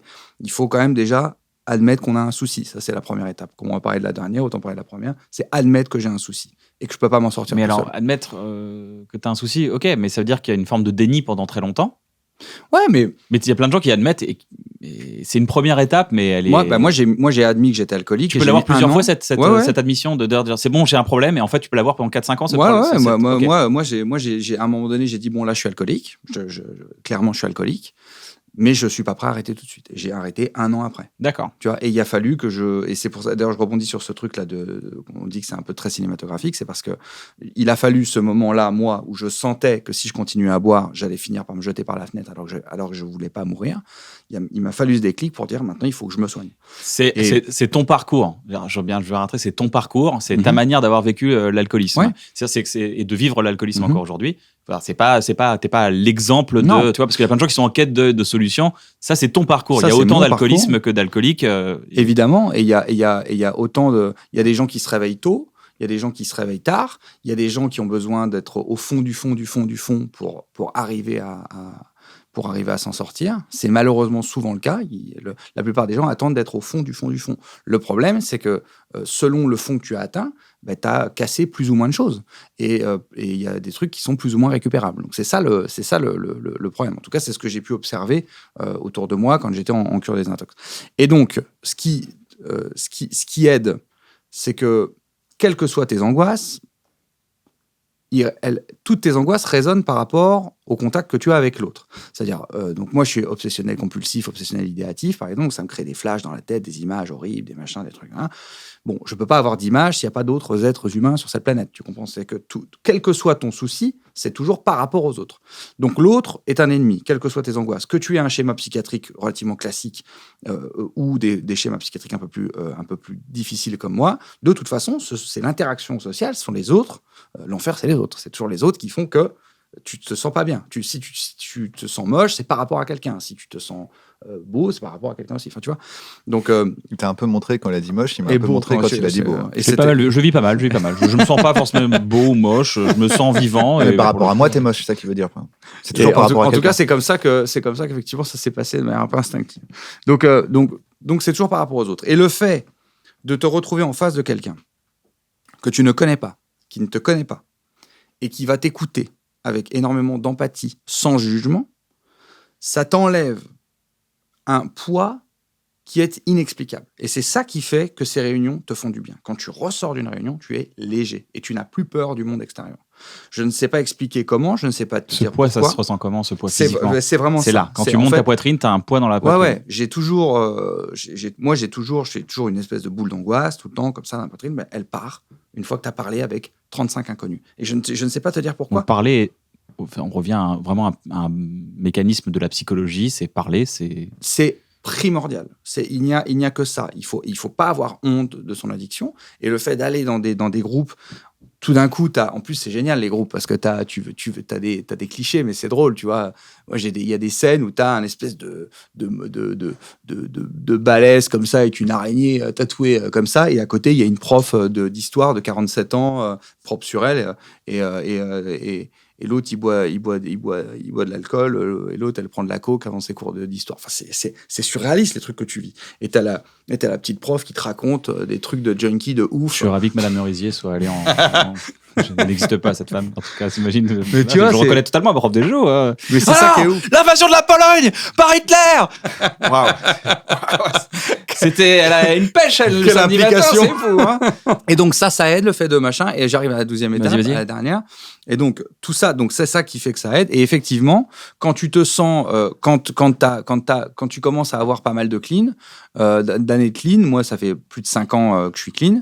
Bon, est-ce qu'on peut l'applaudir? Tu peux avoir, t'as quand même, en 5 ans, t'as vécu quand même pas mal de trucs très relous et t'as pas replongé. Donc tu commences, et t'as eu envie de replonger à plein de moments. Donc tu commences à avoir un peu d'expérience, et si tu te sens une âme un peu pédagogue, et si tu as envie de partager, effectivement, à ce moment-là, il faut essayer d'aider un peu les gens. Alors, tu peux les aider plus ou moins. Tu vois, moi, j'ai eu l'occasion... Mais de toute façon, le fait que tu sois une personnalité publique, maintenant, tu aides forcément les gens. Alors, c'est ce que j'essaie aussi de faire dans ce spectacle. Mais même là, tu es en train d'aider des gens sans t'en rendre compte. J'espère que ça va aider des gens. Et après, dans le quotidien, t'as forcément l'addiction, ça touche tellement de gens. Et puis, maintenant, j'essaie aussi de les aider par rapport à mes maladies invisibles. Donc,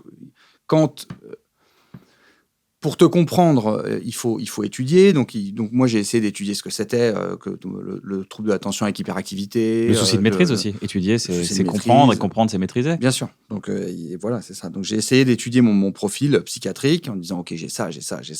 Ok, qu'est-ce que ça veut dire, machin. Donc en fait, tu commences à avoir un petit peu aussi d'expérience dans la psychiatrie. Tu commences à capter un peu les trucs en te comprenant. Et du coup, ça aide aussi pour aider. T'es très sincère sur scène là-dessus. Pour aider sur le reste. Oui, parce que je trouve que tu donnes la cartographie de ton esprit. Tu dis, voilà les problèmes que j'ai, voilà le logiciel, il est baisé. Ah oui, il est baisé pour X raisons, c'est pas les raisons que je cherche. Maintenant, j'ai la méthode pour gérer le logiciel. Bon, voilà, faisons avec, quoi. C'est un peu ton discours. De toute façon, moi, quand ils ont fini de me faire le bilan, à la fin, ils m'ont dit, il n'y a pas de traitement. Et de toute façon, même s'il y en avait un, il serait addictif. Et comme tu es addict, on va pas te le donner. Parce que sinon... D'hydroxychloroquine, ils ont dit. Il y avait la chloroquine. Il y avait de la chloroquine dedans. Parce que quand tu étais à Marseille, ils t'ont dit la chloroquine, c'est ça. Exactement. Et on n'était pas sûr. Je me suis foulé la cheville à Marseille. Du coup, moi, j'ai de la chloroquine. J'ai 2 questions. Ça fait un lapin. Une question pour limite qui bouclerait un peu le délire. Et une autre question qui nous remettrait peut-être dans les blagues. La première. Mais on a bien rigolé quand même. On a eu des conneries. On a eu des blagues. On s'est bien tapé des barres. C'est sa force. C'est qu'il peut parler de trucs sérieux. J'ai pas fait une blague. C'est vous qui avez fait des blagues. Oui, mais t'as bien réagi. On a eu un gif. Je suis le lord des gifs. Faites des gifs. Faites le gif de ça. Je veux un gif. La première, c'est que je pense aux gens qui commencent à se dire, tiens, mais attends, ce qu'il raconte Jérémy, ça ressemble un peu à moi, mais je suis pas après. Et moi, l'impression que j'ai, pour avoir certaines addictions, par exemple la cigarette, comme ça, ou la viande même, parce que j'aimerais bien être végétarien, mais j'arrive pas, c'est qu'en fait, tu as du mal à te dire, mais qu'est-ce qui va être mieux après? Tu as tellement l'impression que c'est très bien comme ça, que c'est dur de comprendre ce qui est mieux après. Et toi, qui du coup, là, maintenant, ça fait 5 ans, 6 ans, qui a connu l'avant et qui connaît le maintenant, qu'est-ce que tu dirais qui est réellement mieux? Parce que quand quelqu'un te le raconte et qu'il l'a pas vécu, tu dis oui, d'accord, c'est mieux de manger du quinoa et de boire de l'eau. Mais quand tu es tombé, il y a plusieurs choses dans ce que tu dis, parce que en réalité, quand tu es vraiment tombé dans l'addiction dure, tu sais que c'est pas bien. Non, mais ne pas bien par rapport à quoi? T'es juste un mammifère sur une planète. Pas bien, mais tu te racontes que c'est pas si grave et qu'on se fout. Extrêmement mal. Ah, c'est mal. T'es très, très, très, quand très, tu dis très c'est malheureux. dépressif, tu dis c'est anxiolytique, mais c'est dépressif. Ah oui, t'es dans un état. C'est-à-dire que, par exemple, pour mon cas, l'alcool ne me faisait plus rien. C'est-à-dire que j'étais de... Pourquoi tu te mets à boire le matin? Parce que tu te lèves, t'es tellement angoissé que tu ne peux pas fonctionner. C'est-à-dire que tu ne peux pas fonctionner. Comment ça se passe, l'angoisse? T'es pris d'un t'es pris d'un truc dans ta poitrine qui fait que tu ne peux plus rien faire. Tu ne peux pas rester assis, tu ne peux pas réfléchir à quelque chose, tu ne peux pas parler à quelqu'un parce que c'est du temps que tu peux pas utiliser à réfléchir. Tu dors bien ? Tu dors pas bien. T'es dans un état. C'est une catastrophe d'angoisse. Donc tu ne peux rien faire. Et encore, Donc, c'est un circuit chimique dans ta tête qui te fait croire. Parce qu'en fait, au final, autour de toi, tout va bien. C'est juste que c'est l'interprétation de la réalité qui est catastrophique. C'est ça. Tu es dans un schéma qui fait que tout ce que tu vois autour de toi t'angoisse. Et crédible. Et c'est crédiblement angoissant. Tout est totalement crédible. D'accord. Tout est. Ce qui est la différence, c'est la différence de la perception. C'est ça qui est intéressant. Parce l'angoisse, on dit, oh, t'es angoissé. Mais qu'est-ce que c'est ? À l'intérieur de toi, tout s'effondre. Et au final, t'es dans ton salon et il se passe rien. Non, il se passe rien. Alors après, bon, moi, c'est lié aussi au fait que j'ai un trouble d'attention avec hyperactivité, que je suis obsessionnel, compulsif et idéatif. Tu vas 2 fois plus vite. D'accord. Par exemple, l'obsession, on en parle très peu. Alors, c'est un mot très galvaudé, je suis obsessionnel. C'est, ouais, moi aussi, je suis un peu obsessionnel, je vais vérifier 3-4 fois que ma porte est fermée. Oui, bon, ça, c'est une obsession. Mais l'obsession vraiment maladive. 40 fois. Parce qu'en fait, il faut bien comprendre aussi ça, c'est que, en fait, on a tous des troubles. Tu vois, si je te parle sans rentrer dans les détails de mes problèmes, tout le monde va dire bah oui, j'ai un peu ça aussi. Et c'est certainement que les gens ont un peu ça aussi. C'est comme quelqu'un de très dépressif qui raconte sa dépression vite fait, et l'autre dit oui, moi aussi j'ai déjà été triste. Oui, et ils ont raison. Ce que je veux dire, c'est que faut pas. En fait, ce qui fait basculer un truc de la vie normale à une maladie, c'est l'intensité, la fréquence et l'épaisseur du problème et les impacts que ça a sur ta vie. En fait, ce que je veux dire, c'est que de l'obsession, tout le monde en a déjà eu. Mais quand le truc t'obsède pendant 20 ans, tous les jours, matin, midi et soir, et que ça te met systématiquement des coups de poignard à chaque fois avec la même intensité pendant 10 ans, bon, bah, c'est pas. Du coup, tu comprends, c'est ça qui fait que tout d'un coup, ça devient une maladie. Et par exemple, l'obsession, si j'obsède sur quelque chose, même le degré d'importance est niqué dans ta tête. Et ça fait partie de la maladie. C'est-à-dire que il y a un truc qui te permet dans ta tête de savoir que faire tomber une tasse de thé, c'est pas la même chose que de faire tomber un bébé. A priori, t'as pas la même réaction. Ouais. Toi qui as fait tasse tomber de thé, c'est bébés, des bébés, il y en a plein. Les bébés, il y en a plein. Une tasse de thé, c'est super relou. Bon. Donc, il y a un truc dans ta tête qui te permet de savoir, bon, bah, ça, c'est plus grave que autre chose. Et ben, quand tu fais une espèce de crise obsessionnelle, ton cerveau te dit que le truc le plus important dans ta vie, c'est ce truc-là. Et c'est un truc, souvent, que tu as inventé. Donc, donc tu peux venir à ce moment-là me dire ton père vient d'avoir un accident, je sais pas quoi, ou ta mère, ou je sais pas quoi. Eh ben, je te jure que je vais mettre peut-être 10 minutes. Il y a de fortes chances que je te dise, si je suis en crise, je vais te dire attends. Parce que j'ai fait tomber une tasse de thé, là. Attends, parce que j'ai fait tomber une tasse de thé. Je dois gérer ça. Alors, c'est un peu caricatural, mais on est quand même pas très loin de la vérité. Oui, je connais des personnes obsessionnelles. C'est même très proche de la vérité, parce que tu dis, mais c'est vraiment. En fait, quand tu es en face de la personne, ça m'arrive. En fait, c'est dur de réaliser à quel point c'est grave pour l'autre, parce que tu dis, mais c'est vraiment pas grave, tu as fait tomber une tasse, quoi. Et il faut imaginer, en fait, un mécanisme dans la tête qui est grippé. C'est-à-dire, le mécanisme ne fonctionne pas. Donc, toi, tu as un être humain en face de toi, tu te dis, non, mais je vais juste le raisonner, lui expliquer. Mais non, ça ne marche pas. Il n'y a rien de cohérent. C'est pas rationnel. C'est ton cerveau qui part en couille. Donc, ton cerveau, il t'envoie, c'est ça, tasse de thé. Putain, c'est terrible, cette tasse de thé. Putain, t'as taché le tapis. Putain, la tasse de thé, ça va couper des gens. Putain, t'es un monstre, tu vas tuer. Tu vas couper des gens, tu vois. Là, tu parles de la tasse de thé, mais ça tu l'as coupé au moment où il disait tu vas couper des gens. Donc, je trouve que c'est un peu... c'est un peu de la provoque. Ça se fait pas. C'est vrai. Mais la tasse de thé, c'est un peu anodin et c'est très, très anodin, mais il y a aussi le... Alors évidemment, moi je n'obsède pas sur mais sur des trucs aussi bateaux. Un commentaire sur Internet, un truc négatif. Ouais, alors moi c'est... Alors après, quelqu'un qui rigole pas dans la salle devant toi, tu vois, ça peut... Ouais. T'as ça sur scène aussi, tu vois, le côté genre ça... Non, en général... Je connais des humoristes, il y a un mec qui se marre pas devant 1000, il passe la pire soirée de sa vie, il sort, il est en larmes et il dit je vais pas rigoler. Ouais, mais c'est assez... T'es un peu en train de faire ce qu'il disait juste avant. T'essaies de le ramener dans une normalité, un truc où tu dis c'est normal parfois, un artiste, il aime pas... Non, d'accord, pardon. Moi, par exemple, je veux obséder sur... dire que l'obsession, justement, l'idée de prendre la tasse de thé, c'est de dire, mec, à ce point-là... Généralement, les en plus, tu connais, parce que t'en fais parfois des... Oui. Tu vois bien que c'est beaucoup moins grave. Oui, c'est vrai. D'ailleurs, c'est jamais grave. Au final, tu l'oublies après 3 jours. T'as un problème, il n'y a plus de café, ça te semble aussi grave que... Ouais, c'est vrai. L'intensité peut être aussi grave qu'un truc quand t'étais plus calme et où En fait, généralement, c'est quelque chose de vraiment grave, tu vois. généralement, les obsessionnels idéatifs, ils ont des symboliques, en fait. Donc, ils vont obséder sur des trucs bien précis. Alors, on a essayé de ranger ça en plusieurs catégories. Donc, il y en a un, il y a une catégorie, on va dire, c'est la pureté. L'autre, ça va être ça. L'autre, ça va être ça. Donc, il y a 5-6 gros thèmes, en fait, chez les obsessionnels idéatifs, qui après se traduisent de manière un peu plus précise en fonction de ce que tu as vécu dans ta vie, de tes sensibilités, de tes drames, de tes failles, etc., etc. Donc, généralement, ça se traduit. Moi, je vais pas expliquer vraiment sur quoi j'obsède, mais il y a un thème bien spécifique qui m'obsède. Mais par exemple, si ce thème-là n'a pas lieu d'être dans ma vie à ce moment-là, je vais obséder par exemple sur, j'en sais rien, je vais me dire j'ai le sida. Et donc je vais me lever un matin, je vais me dire j'ai le sida. Alors, j'ai le sida, j'ai ça. Donc on a tous eu par exemple, mais je prends cet exemple un peu exprès parce que on a tous eu le sida. Donc après par exemple, je vais me lever, je vais dire j'ai le sida. Je vais aller faire 47 tests d'affilée. Il y a aucune raison à penser que j'ai le sida. Je vais penser que j'ai le sida, je vais penser que j'ai le sida. Et après la deuxième phase, là, quand ça se met vraiment à partir en cacahuète, par exemple, je vais être un repas de famille et là en fait j'ai envie de pleurer. Et j'ai envie de pleurer, de prendre tout le monde dans mes bras parce que je me dis c'est la dernière fois qu'il me voit. Et après j'ai des images de moi en train de mourir sur un lit d'hôpital avec ma mère. Et ça c'est là l'exemple que je prends, c'est un exemple. C'est un matin classique. C'est un matin classique. Ça c'est des trucs soft. C'est des trucs soft quotidiens qui maintenant par exemple tous ces trucs là ne m'atteignent plus. Tu vois, ça c'est des trucs que j'ai tout le temps dans la tête. T'as un recul maintenant sur là, ce matin, je suis parti en me disant, j'ai un truc. Là, je vais pas vous expliquer ce que c'est, mais là, je suis parti ce matin en scout et je sais que je suis en obsession sur un truc. Mais c'est du quotidien, c'est rien du tout. Quand je fais des grosses crises, c'est pas ça. Quand je fais des grosses crises, je suis dans le noir. Je peux même pas écouter de musique parce que la musique me crée un lien obsessionnel dans ma tête. Le frottement je peux pas être dans un lit parce que le frottement des draps, le bruit des draps me provoque des images dans la tête, etc. Donc il faudrait presque que je vole en l'air. Sans bruit, sans son, il faudrait même pas que j'entende le bruit du vent parce que le bruit du vent va me donner une image ou une obsession, tu vois. Et donc, quand tu commences à boire le matin, alors tous les alcooliques sont pas obsessionnels, mais quand tu commences à boire le matin, c'était pour expliquer un truc complètement irrationnel qui te prend. Et donc, tu bois le matin parce que c'est ton seul moyen d'aller travailler. Tu ne peux pas y aller. C'est impossible. Donc, tu bois, ça fait redescendre la pression et tu te dis, OK, maintenant, je peux y aller. Donc, quand tu rentres vraiment dans un cycle d'addiction forte, tu ne te drogues plus pour être drogué, pour être shooté. Tu te drogues pour fonctionner. Justement, ma question n'était pas claire, mais ce que je veux dire, c'est que donc là, quelqu'un qui nous regarde et qui se dit, tiens, ça ressemble, j'ai l'impression que ce qui se passe, c'est qu'il est dans l'état dont tu parles. Imaginons qu'il est aussi obsessionnel, mais en tout cas, dans un très mauvais état, il se réveille le matin dans un très mauvais état.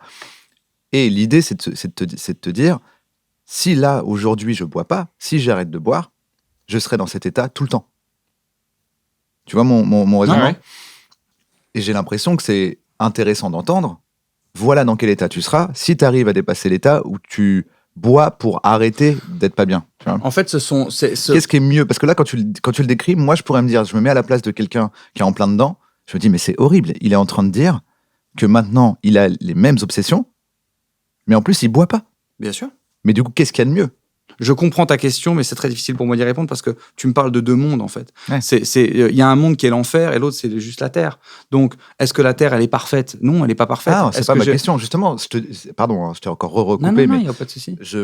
Justement, je suis en train de te dire que quelqu'un qui est pas du tout dans le problème, qui parle à quelqu'un qui est dans le problème, justement, il va se dire, putain, faut que je lui fasse croire que la vie est formidable de l'autre côté. Justement, je pense que toi, tu sais que bon, bah, t'es quand même sur Terre, il y a quand même des problèmes, et même t'es même plus lucide, comme tu disais tout à l'heure. Donc, tu dois plus affronter le monde que quand t'étais alcoolisé. Mais du coup, comment, tu vois, qu'est-ce qu'il y a? J'ai compris. Si là, je fais ça, je te dis là, je rappuie et t'y retournes, tu veux pas y retourner. Non. Donc, il y a une raison. Parce que tu sais, quand tu rentres en cure de désintoxication, ils te disent quelque chose. L'addiction te mène à 3 endroits. À la morgue, en prison ou à l'hôpital. Les 3 seules issues possibles de l'addiction, ce sont ces trois portes. Donc en fait, c'est pour ça que j'ai du mal à répondre à ta question, parce que c'est pas comparable. C'est juste, est-ce que tu veux vivre ou est-ce que tu veux mourir? Est-ce que tu veux avoir une vie où tu vas avoir des difficultés, mais que tu vas pouvoir les résoudre? Ou est-ce que tu veux détruire ta vie? Est-ce qu'on peut dire que c'est moins là où t'es que là où tu ne vas plus? C'est-à-dire que quand tu compares les deux, la question, c'était pas où est-ce que je suis au moment où j'y suis, c'est où est-ce que j'allais. C'est ça. C'était pas le chemin sur lequel j'étais engagé. C'est-à-dire que l'addiction, en fait,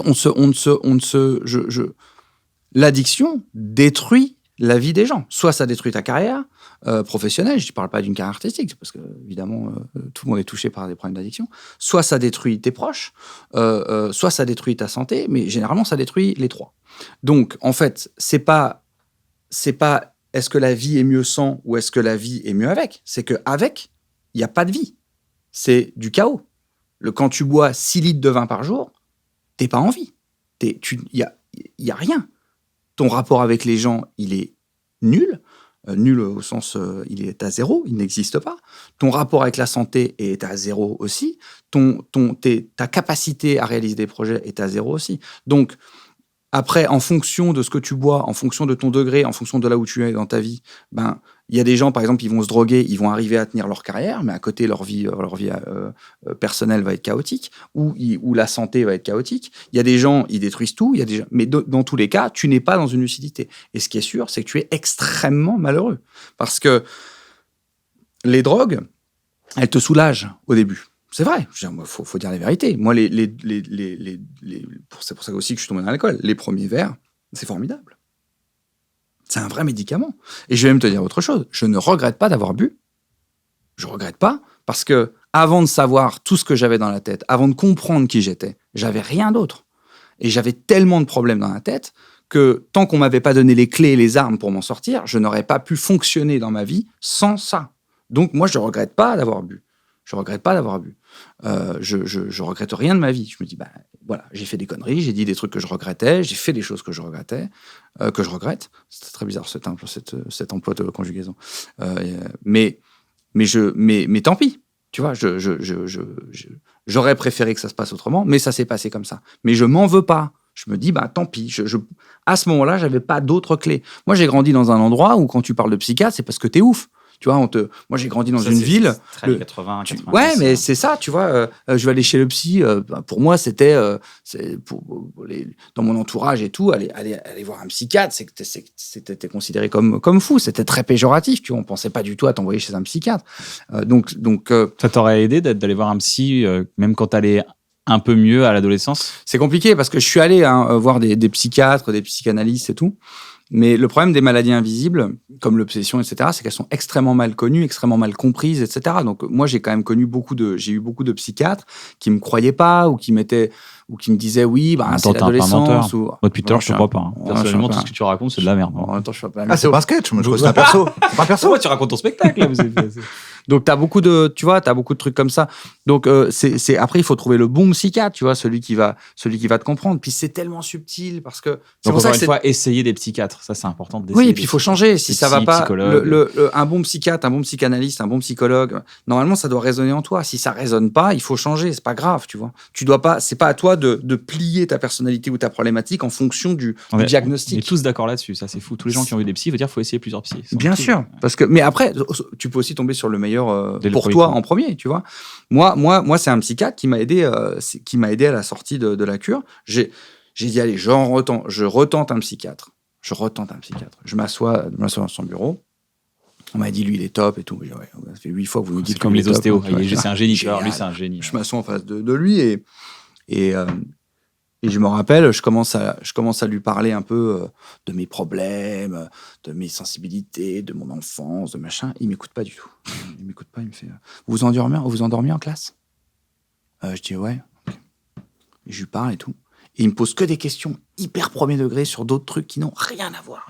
Il était avec un TV magazine. Il faisait un Vous avez un maximum de triangles. Ça veut dire que mais pas trop. Vous êtes Donald Duck. Donald Duck. Quel personnage de Disney êtes-vous? Espiègle mais nerveux. Donc voilà, et il me pose 1000 questions et tout. Et lui, la première chose qu'il m'a dit, c'est vous avez un trouble de l'attention avec hyperactivité. Et je lui dis oui, je suis hyperactif. Il me fait non, il dit je suis pas hyperactif. Il dit c'est pas un mot comme ça qu'on donne parce que t'as un enfant qui aime bien faire beaucoup de vélo, il en fait plus que ses camarades, il est un peu hyperactif. C'est le problème aussi des maladies psychiatriques, c'est que c'est devenu des trucs très quotidiens. Comme ça. Oui, puis en plus, comme on les utilise un peu n'importe comment, comme schizophrène, comme n'importe quoi, c'est que du coup, toi-même, quand tu t'auto-diagnostiques, tu te dis mais non, je peux pas être hyperactif parce que des fois je suis crevé, ou parce que en fait mais si parce que dans l'hyperactivité il y a le fait d'être obsessionnel et donc de se mettre à fond, tu vois, et il y a un truc de dire mais non je suis hyper concentré des fois. Tu fais oui mais c'est de l'hyperactivité ça. Et en fait, il y a ce truc où, comme on dit, dépressif, c'est si, On hyperactif, connaît pas les. on En fait, on utilise comprend pas. dans le langage courant des termes qui sont des termes, réellement médicaux. Ouais, c'est ça. Et en fait, c'est ça, on utilise mal les termes, on les connaît pas, on sait pas ce que ça veut dire. Et un hyperactif peut être extrêmement fatigué justement parce qu'il peut s'épuiser très vite ou pas. Enfin, il y a 1000 manières en fait d'avoir une hyperactivité. Puis selon l'activité que tu vas lui demander, ça va plus ou moins le fatiguer parce que ça va taper sur. Et chaque truc est comme ça. Et donc, quand tu trouves un psychiatre qui comprend ton. Tu vois, par exemple, quand ils m'ont dit que j'étais au potentiel et ils m'ont dit, au potentiel, moi, j'ai pas cherché à savoir. Je m'en foutais complètement quand ils m'ont dit, vous êtes au potentiel. Moi, j'ai juste vu. La seule chose qui m'intéressait dans le côté au potentiel, c'est que le schéma trouble de l'attention avec hyperactivité au potentiel crée un truc qui fait que le haut potentiel annule ou augmente certains aspects du TDAH et le TDAH annule ou augmente certains aspects du HP. C'est ça qui m'intéressait moi parce que du coup, je me suis dit mais comment on n'a pas pu me déceler TDAH ou HP quand j'étais jeune. Et donc ce psy m'a dit tu sais parce que ce profil-là fait que c'est très complexe en fait parce que chacun est différent et ça peut augmenter ça peut annuler ça. Parce que donc on va te faire un test c'est pas classique. les trucs de Téléstar avec un maximum de triangles. C'est des trucs sur Facebook pour dire êtes-vous un génie. C'est pas. Ah oui, les tests de. En fait, c'est ça. C'est exactement ça. Les trucs de répondre à ces 40 questions pour voir si vous êtes haut potentiel. Oui, bon. J'aimerais juste apporter un élément de réponse, si tu veux bien. À quoi ? Par rapport à ta question, en fait. Ma question qui était sur qu'est-ce qui est mieux après ? Ouais. Qu'est-ce qui est mieux dans la vie d'après C'est pas ça. J'ai une psychiatre qui me disait. Je lui avais dit, putain, c'est ouf. Moi, ce que j'aimerais, c'est juste prendre du plaisir. Et j'en ai marre de souffrir. Je veux prendre du plaisir. Elle me dit. Pas mettre à sucer. Pas vraiment. Okay. Mais elle m'a sucé mentalement parce qu'elle m'a apporté. Parce que je regarde trop de porno, donc des fois quand ça commence comme ça, j'imagine. Enfin, je me dis c'est comme ça que ça se passe, non ? Ça m'arrive jamais. J'aime pas. Je suis un incel maintenant. L'idée, c'est, elle me dit, mais votre vision de la vie, elle est pas, c'est pas ça la vie. Elle me dit, comment ça, c'est pas ça la vie ? Elle me dit, soit vous êtes malheureux, soit vous êtes heureux, mais la plupart du temps, il y a rien. Il se passe rien. Et quand il se passe rien, dans ce rien, il y a des petits plaisirs. Et la vie, c'est des petits plaisirs des fois. Et dans la tête, c'est pas genre, je me sens trop bien. Parce que moi, quand j'allais mal, ce que je voulais, c'était me sentir bien. Parce que j'oscillais entre deux émotions, genre, je suis bien, j'ai plein d'idées, je suis pas bien, là, j'ai envie de crever, tout ça. Le travail de psychiatrie m'a amené à juste être bien. Il y a le chien qui joue, c'est sympa. Et voilà, me contenter d'un c'est sympa. Et c'est sympa, c'est devenu bien. Maintenant, il y a des moments d'euphorie. Mais le moment d'euphorie. En gros, l'absence d'euphorie, ça te faisait partir en mode. Mais c'était un vide, l'absence d'euphorie. Tu mets le doigt sur un truc qui est ultra important. C'est que toute cette. C'est ça que tu. C'est ça. C'est terrible en même temps, c'est très frustrant, mais en fait, c'est ça. C'est que. En fait, la vie n'est qu'équilibre. C'est-à-dire que si tu regardes, tout autour de toi n'est qu'équilibre. Que ce soit une conversation, une vanne, tu vois, par exemple, souvent les tiennes, il n'y a pas de chute, donc elle n'est pas équilibrée. Quand il dit une vanne, il m'a montré, et après il s'est dit, ça fait 2 fois, c'est pas sympa, j'ai déjà dit qu'il était beau, je peux lui dire qu'il est drôle. Mais il vient de dire que t'étais pas marrant. Oui, c'est ça. Il a rattrapé. Il a rattrapé, il a dit, je vais pas lui dire qu'il est drôle et beau. Sous-entendu alors que j'ai dit un truc très clair. Non, justement, j'ai dit, d'abord il m'a dit une vanne, il m'a regardé. Et après, il m'a tué en disant que j'ai déjà dit qu'il était beau. Je peux pas tout lui donner. C'est vrai. Sinon, qui serais-je ? Donc, non, mais tu vois ce que je veux dire, tout n'est qu'équilibre. Il y a rien sur cette terre qui n'est pas équilibre.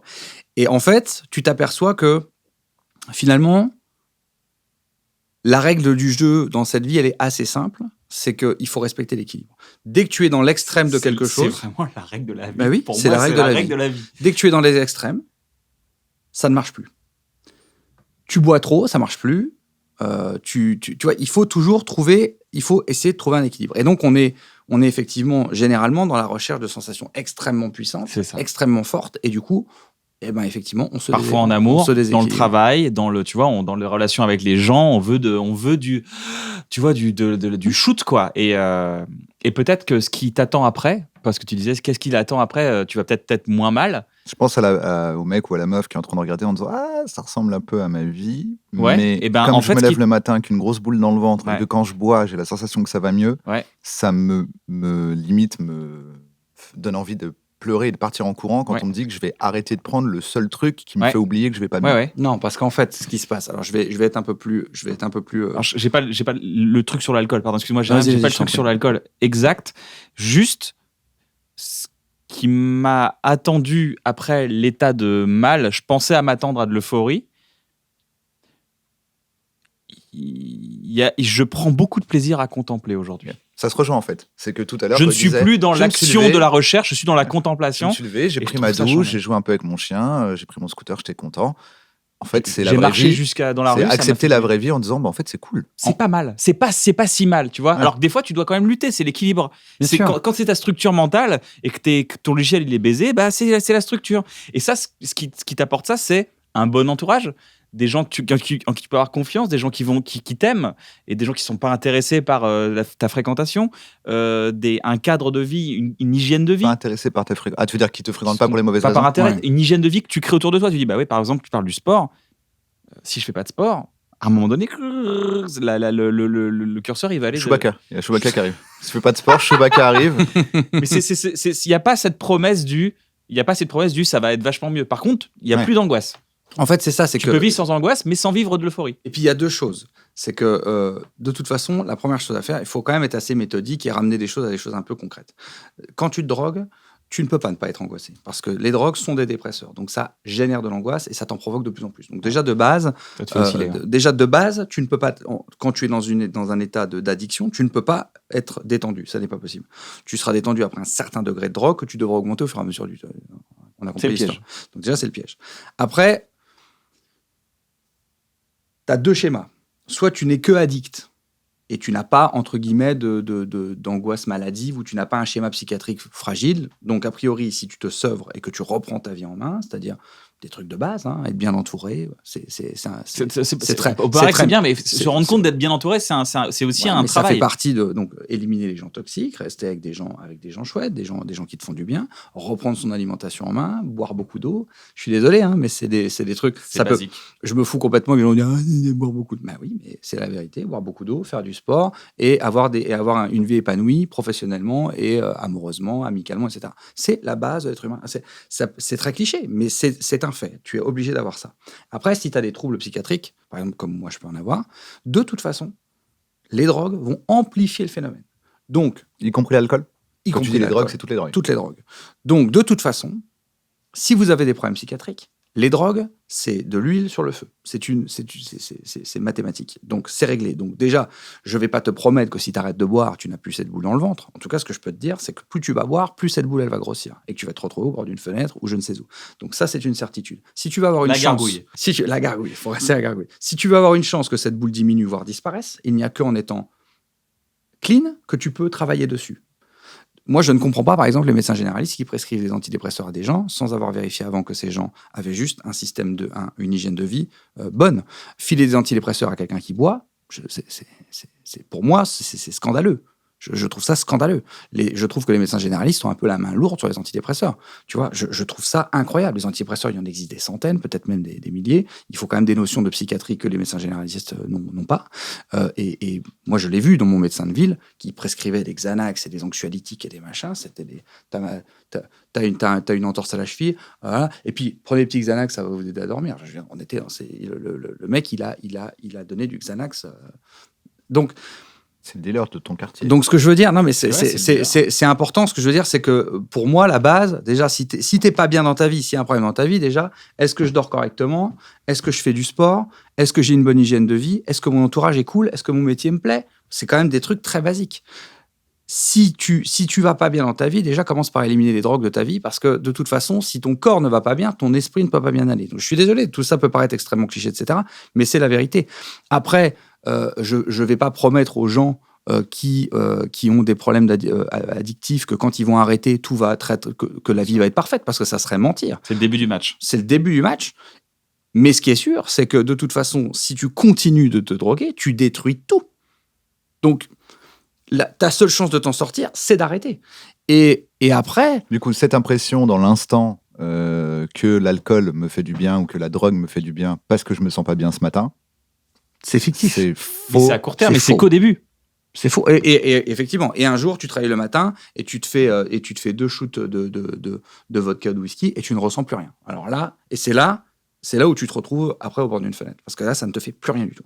C'est-à-dire que tu ne ressens plus rien. C'est-à-dire que l'angoisse reste la même. Et là, Ça génère encore plus d'angoisse derrière. Rien que d'en Ton parler, yo-yo, il est encore plus. ouais, rien que d'en parler, là, je me rappelle de ces moments là où je bois le matin, ça me fait plus rien. Et là, j'ai dit, ah putain, alors là. C'est quoi, c'est une sorte de rhum arrangé? C'était quoi? Moi, je buvais du rosé. Du rosé. Pratiquement que du rosé.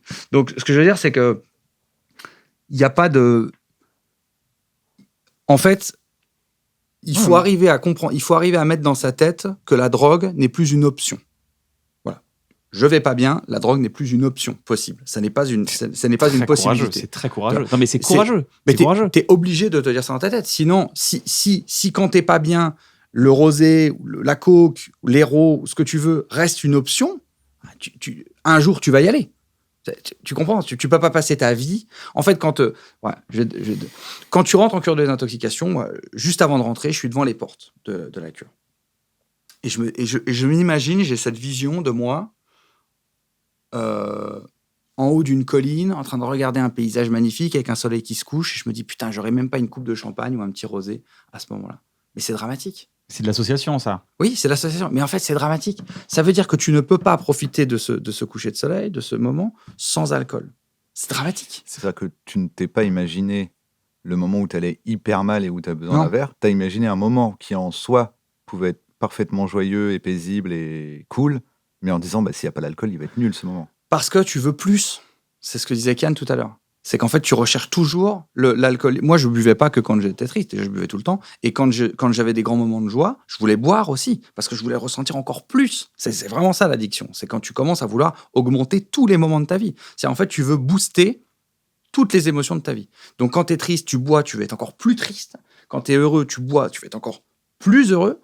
Et c'est comme ça que tu tombes dedans et que tu détruis absolument tout. Donc, tu vois, par exemple, quand j'étais en cure, on m'a dit, tu vas voir de plus en plus dans ton entourage, tu vas voir qu'en fait, il y a plein de gens qui boivent pas. Alors, je dis, oui, c'est mathématique, je vais plus boire, donc les gens qui boivent vont plus m'inviter, donc je vais... Mais en fait, non, c'est pas ça. Je te donne un exemple. Tu bois plus, donc tu vas boire un verre en terrasse. Après le boulot, je sais pas, tu vas boire un verre en terrasse avec tes potes, 19h, 20h, t'es en terrasse. Bon. Si t'es au Perrier, au bout de 2 heures, tu vas vouloir bouffer, ou tu vas vouloir rentrer, ou tu vas... je veux dire, tu as fait un peu le tour, surtout si les gens autour de toi boivent. Ou rentrer, voilà. Rentrer, tu dis, je bois pas, donc rentrer. Voilà, tu vas rentrer. Moi, si je me mets en terrasse à 19h30 ou 20h, à 22h, je mange pas. Je suis au Morito, je bois des trucs, machin. Donc, tu vas tu vas plus être dans un Uber à minuit ou minuit et demi, tu vas être dans ta voiture ou en scooter à 21h30. Tu rentres chez toi. Tu vas pas voir la même chose à la télé.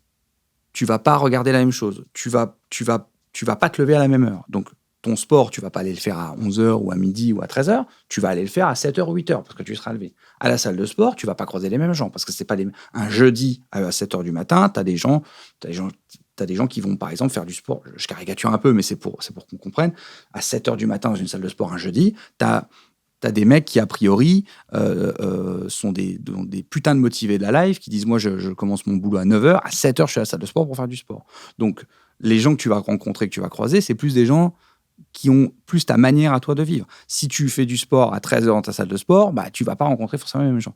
Et en fait, c'est un exemple un peu caricatural que je donne pour dire qu'en fait, petit à petit, tes habitudes changent, les endroits que tu fréquentes changent, du coup, les gens que tu rencontres changent, ta manière de vivre change et tu as d'autres plaisirs. Intéressant. Moi, quand tu vois, là, hier, je vais te donner un exemple.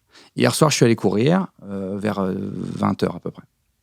J'étais en train de courir. Et donc, je traverse le petit village dans lequel j'habite et je voyais plein de gens en terrasse. Et je dis, regarde, c'est très intéressant. Il y avait des gens en terrasse, à droite, qui étaient en train de boire l'apéro et de bouffer, etc., etc. À gauche, tu avais des mecs qui jouaient aux boules. Et moi, j'étais en train de courir. Bon. Donc, j'ai vu ces gens qui étaient en train de boire du rosé que j'aimais tant quand je buvais encore. Et j'ai vu ces gens qui étaient en train de boire du rosé. Et après le village, je me retrouve sur une route de campagne, tout seul.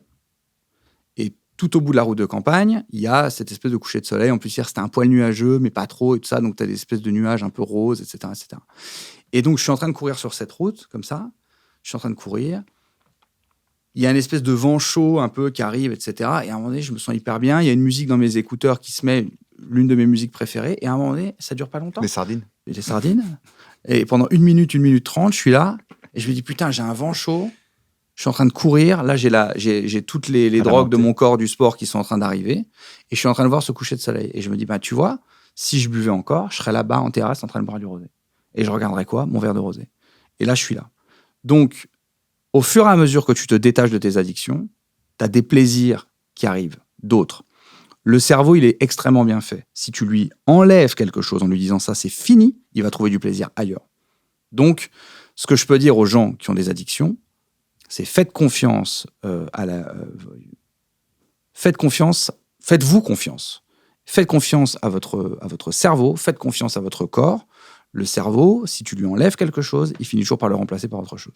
Alors après, moi, je suis tombé dans un mécanisme un peu extrême de l'autre côté, donc j'ai pas encore trouvé mon équilibre, c'est que je suis devenu l'inverse. C'est-à-dire maintenant, je fais ultra attention à ce que je mange, ultra attention à l'heure à laquelle je me couche. Et voilà, tu vas donc, je suis retrouver dans un mécanisme la nuance. extrême de l'autre côté, mais c'est pas grave, je l'accepte parce que je sais que j'ai besoin de ce temps de mécanisme. Et il est retrouver positif l'équilibre. par rapport à ta vie. Il Et est en tout cas, il constructif, détruit- il n'est pas destructeur. En tout cas, il détruit plus rien, il construit. Alors du coup, je suis quand même, mes journées, c'est un peu nimble parce que j'ai tendance à les surblinder pour être tout le temps en train de faire quelque chose, etc. Donc il n'y a pas encore une espèce de tranquillité, d'apaisement qu'il faudra que je trouve à un moment donné, mais en tout cas, j'ai trouvé un nouveau système qui, pour le moment, n'est pas destructeur. C'est quoi le meilleur conseil qu'on t'ait donné? Le meilleur conseil qu'on m'a donné dans la vie, je m'en souviens très bien. Je vais faire court. Hein. Ça va sembler comme un truc très long que je vais dire, mais c'est court. J'étais avec mon casque. Il y avait un air chaud. Non, c'était quelques jours avant de rentrer en cure de désintox. J'avais dit, OK, je vais en cure de désintox. Donc, tout mon entourage était assez soulagé. Et je cherchais n'importe quelle excuse pour pas y aller. Et donc, il y en a une un jour, on me dit, par contre, vous serez 2 par chambre. Alors, à ce moment-là, ça m'a semblé être une occasion parfaite de dire que donc c'était impossible, que j'allais pas être 2 dans la chambre. Et donc, je dis, non, si c'est ça, j'y vais pas. Et puis, je trouve plein d'arguments. Hein. Je trouve des arguments vraiment hyper béton avec mon entourage. Tu écris des spectacles, donc à mon avis, les arguments, tu les trouves facilement. Je trouve plein d'arguments. Et c'est crédible sur le moment. Alors qu'en vrai, il n'y a pas d'arguments. On s'en bat les couilles, que ce soit 2 par chambre. Tu vois. Évidemment, tu vas dans une cure de désintox, ils ne vont pas te laisser tout seul. Tu vois. Donc, on est heureux. Et là, il y a un ami à moi qui s'appelle Mourad, qui m'appelle, qui est un mec qui est passé par ses problèmes d'addiction, qui m'appelle et qui m'a donné ce conseil génial. Qui m'a dit, écoute, pendant 30 ans, tu n'as fait que ce que tu voulais faire et ça t'a amené au bord d'une fenêtre. Pourquoi, pendant 1 mois, tu n'essaierais pas de faire ce que tu n'as pas envie de faire? Ce conseil, il est magique. Sucé, du coup. C'est très, très sur le suçage. Hein. Mais c'est une addiction. Je pense qu'il a conclu quand même. Voilà. Il a conclu environ 15 fois dans cette émission par « et je me suis fait sucer ». Et là, il m'a sucé. Et du coup, tu l'as sucé. Moi, j'ai Je plus le pense droit de que poser des questions, je dis sucer. Si vous faites un gif de moi qui regarde Navo comme ça et qui fait... On va juste mettre tous les suçages. Faites des petits boomerangs de suçage de Sucer. Est-ce que tu peux écrire un spectacle où je me fais sucer? Pas mettre à sucer. Et il l'a sucé, du coup. Et je trouve que ce conseil, il est super parce qu'en fait, quand tu réfléchis, quand tu vas pas bien, tout ce que tu n'as pas envie de faire, c'est ce que tu dois faire pour aller bien.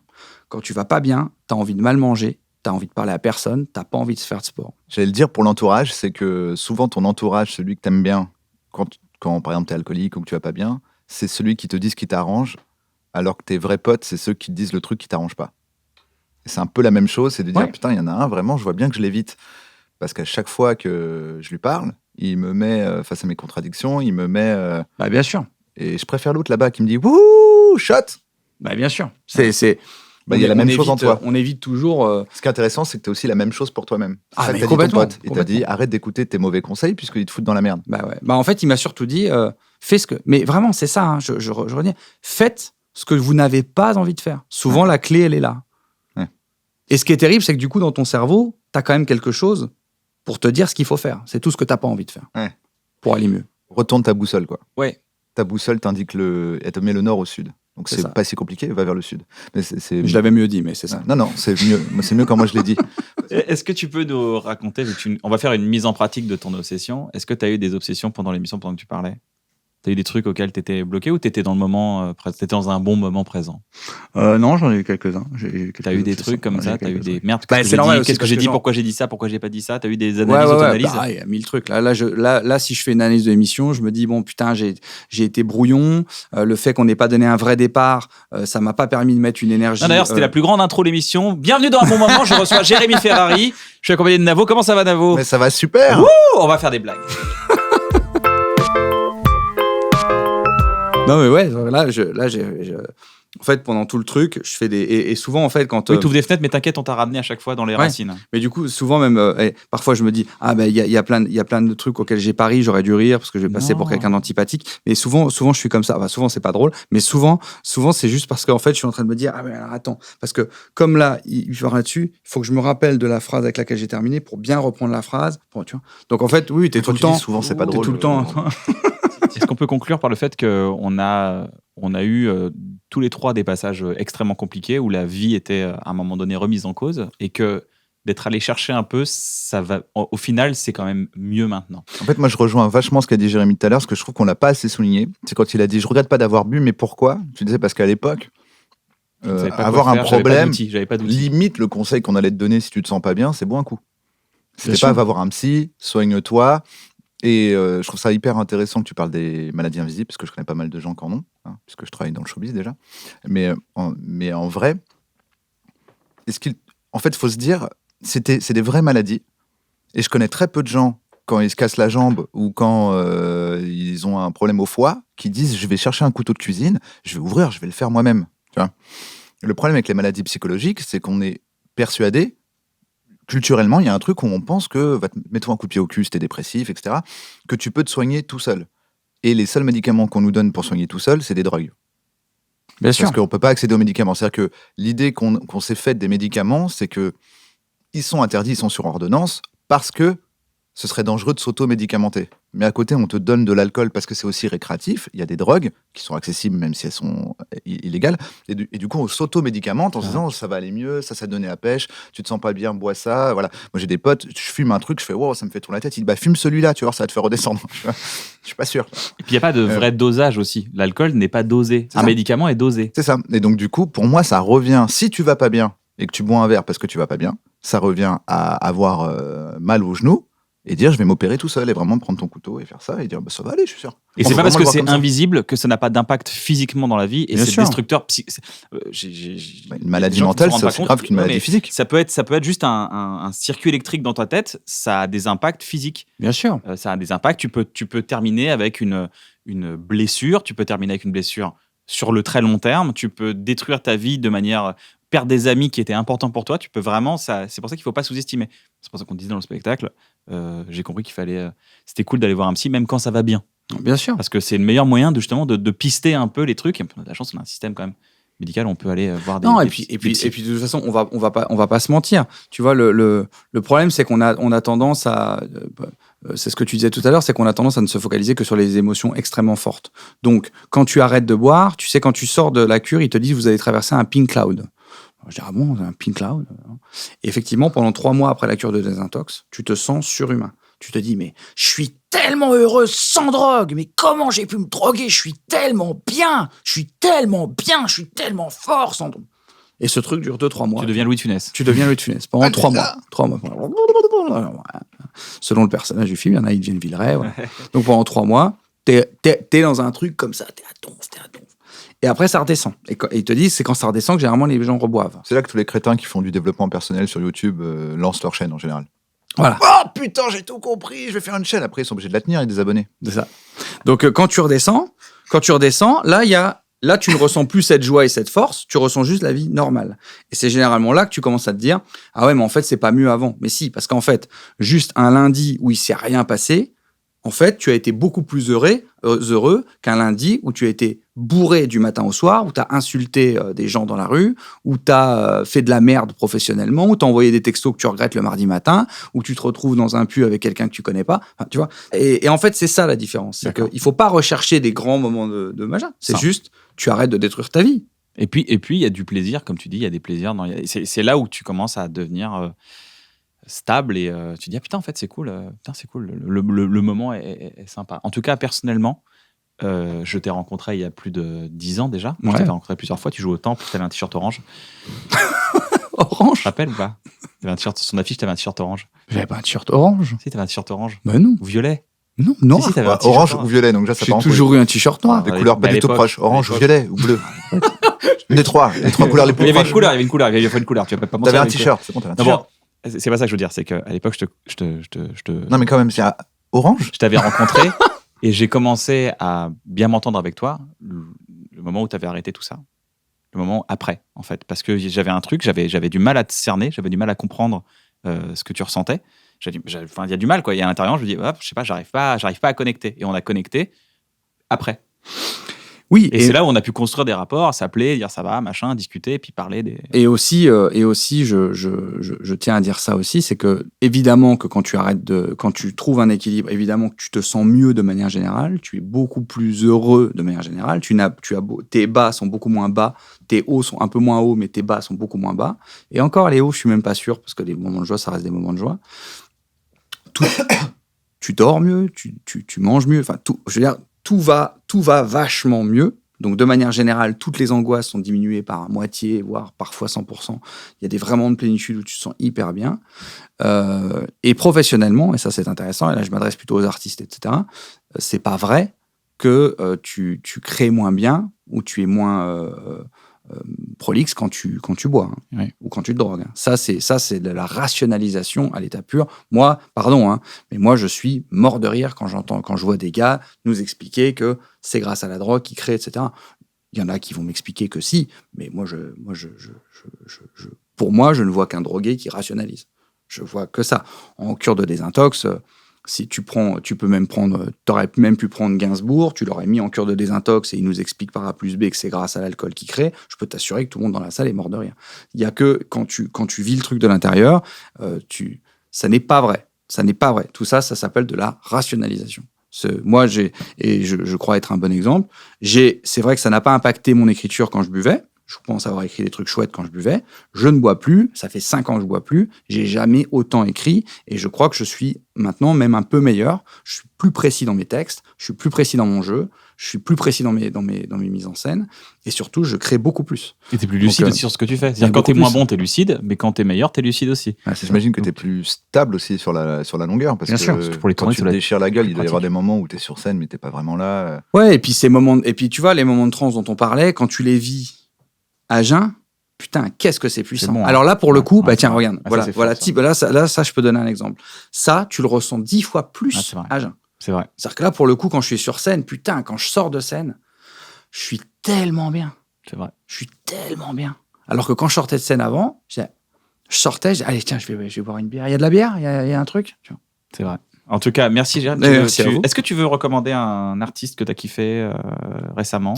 Ah, je vais pas être très objectif puisque je suis producteur. Alors, non, je peux vous parler. Non, mais pour le coup, je peux peut-être. Non, mais oui, je vais quand même. Faut le réinviter très vite parce qu'en fait, on a fait vraiment que le. Ah, on a fait une spéciale. On a fait une spéciale. Moi, je voulais parler de comment il écrit et tout. Je voulais qu'on dise du mal de l'homéopathie pendant 1 heure. Ouais, c'est vrai qu'on a parlé que d'addiction. On n'a pas eu le temps pour l'homéopathie. grave. Est-ce qu'on peut juste dire c'est de la merde? C'est de la merde, voilà, comme ça. Non, moi, je vous invite à aller découvrir le nouveau spectacle. Allez voir les parce qu'il en parle beaucoup dans le. Non, mais le nouveau spectacle du Capucine, enfin le premier spectacle Capucine, la ventriloque, et il y a la dernière de Laura, l'Olympia. C'est dommage pour ceux qui l'ont pas vu, ça c'est vrai que ça vaut en le tout coup cas, ça va être d'y aller, disponible sur le site Dark Smile Prod, darksmile.fr. Voilà, darksmile.fr. Parce qu'il y a tout, vous autoproduisez les DVD, produisez. Ouais, vous produisez les. Ouais, mais c'est ça, vous passez pas par des majors, vous faites vous-même, vous les vendez en B2B comme on dit. C'est ça. Merci Jérémy, merci à vous. J'espère que tu as passé un bon moment. J'ai passé un bon moment. Moi, je recommande la vidéo sur le surendettement de Eureka. Alors, il est compliqué son nom. H. Ah oui, très intéressant. Pour l'interrogation, plus loin, Reka. Regardez-la, même si vous croyez que vous n'êtes pas surendetté. Parce qu'en fait, il y a eu le Covid, plus de gens qu'on ne le croit sont surendettés, y compris eux-mêmes, ils ne sont pas au courant. Mm-hmm. Et il y a toute une partie où il donne plein de solutions. Comme c'était vraiment la galère en ce moment. Ouais, c'est vrai. Il y a moyen de te mettre en faillite et de trouver plein d'aides. Si là, en vérité, tu dépenses plus que ce que tu gagnes depuis trop longtemps, c'est bien d'aller regarder. Allez voir, suivez Théo Babac sur TikTok, il est très drôle. Merci Jérémy, merci Navo, merci à vous d'avoir assisté à cette émission. Si ça vous a plu, n'hésitez pas à rien faire. Soyez heureux. Voilà, partagez-la si vous voulez partager. C'est bien de partager, dire regarde, j'ai essayé ça, voilà. Si vous êtes sur les plateformes de podcast, n'hésitez pas à mettre une bonne note, comme ça encourage les gens à découvrir notre émission. Si vous voulez nous soutenir, on a plusieurs moyens de nous soutenir. Nous soutenir, ouais, carrément. Si vous voulez nous soutenir, on a créé unebonneboutique.com. Si vous voulez faire des petits cadeaux et tout, de Bref, Bloqué, de Serge Le Mito, de tout ce que vous voulez, c'est disponible sur unebonneboutique.com et vous pouvez nous aider à participer à un bon moment et à ce que ça continue le plus longtemps possible. Moi aussi. T'allais me dire je t'aime. Ouais, non. En tout cas, merci d'avoir regardé l'émission. Et puis, voilà, si vous avez des questions, posez-les. Allez voir des psys. Ils adorent vous écouter. Ils sont payés pour. Prenez soin de vous. Salut.